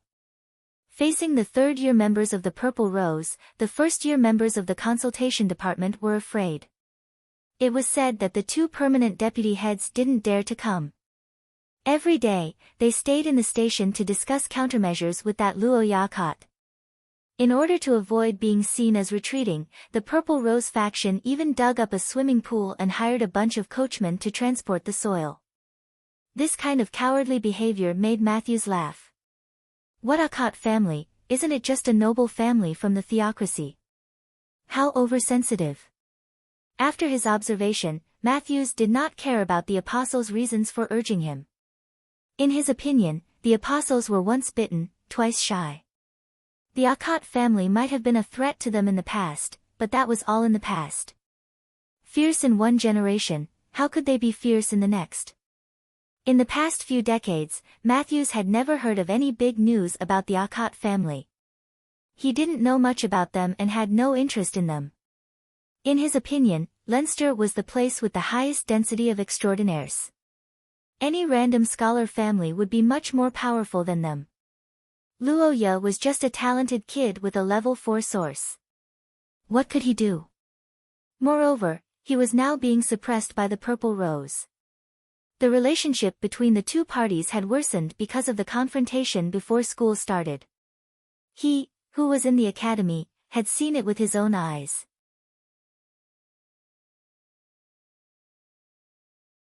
Chapter 286. After 3 days of not eating, drinking, or sleeping, Luoya successfully waited for the prey. At the same time, in the nearby forest, the black-haired girl opened her eyes at Paul's reminder.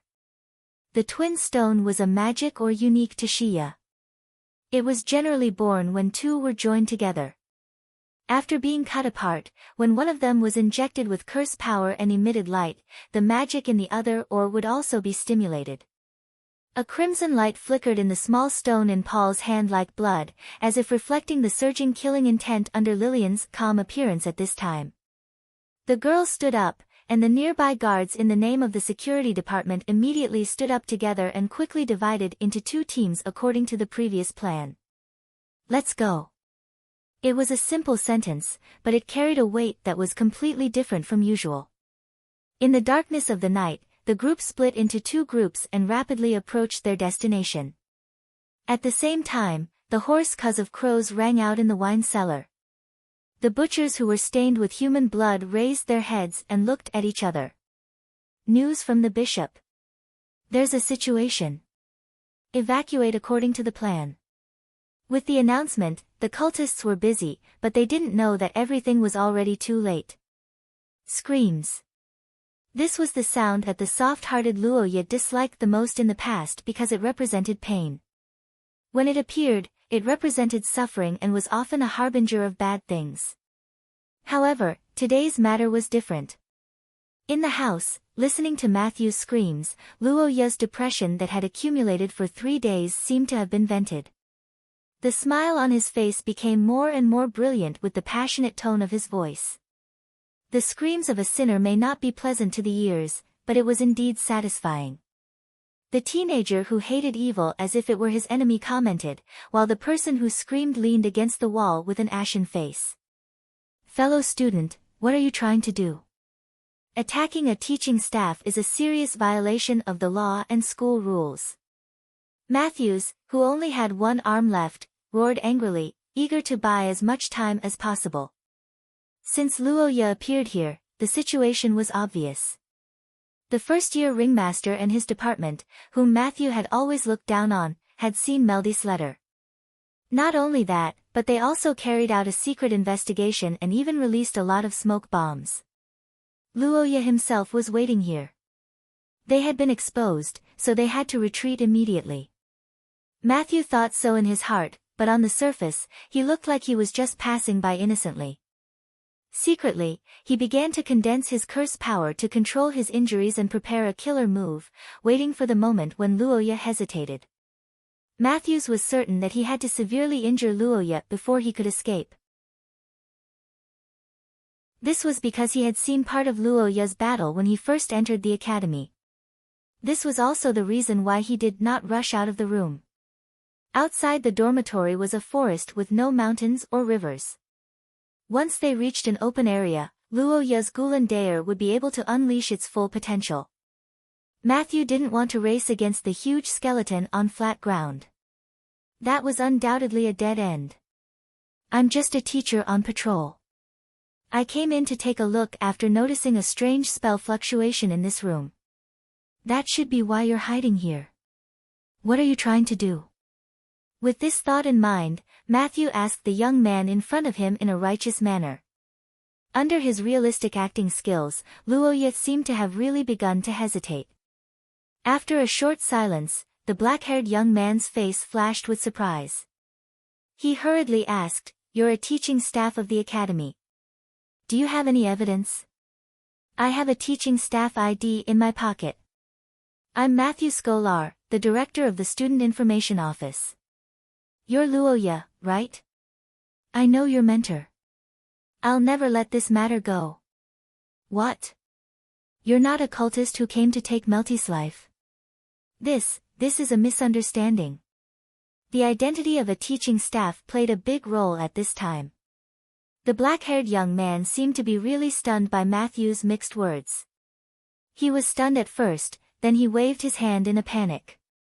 He eagerly explained while injecting his curse power into the cane. "I heard that this student was targeted by a cruel cultist, so I came to wait for her. I didn't expect to alarm my own people. This is really an unfortunate accident. Teacher, let me treat you." The black-haired young man picked up the cane with an apologetic expression. His face was full of guilt and sincerity. Matthew looked at the young man and then looked at the cane in Luoya's hand. He could not help but be shocked. What a strong vitality aura.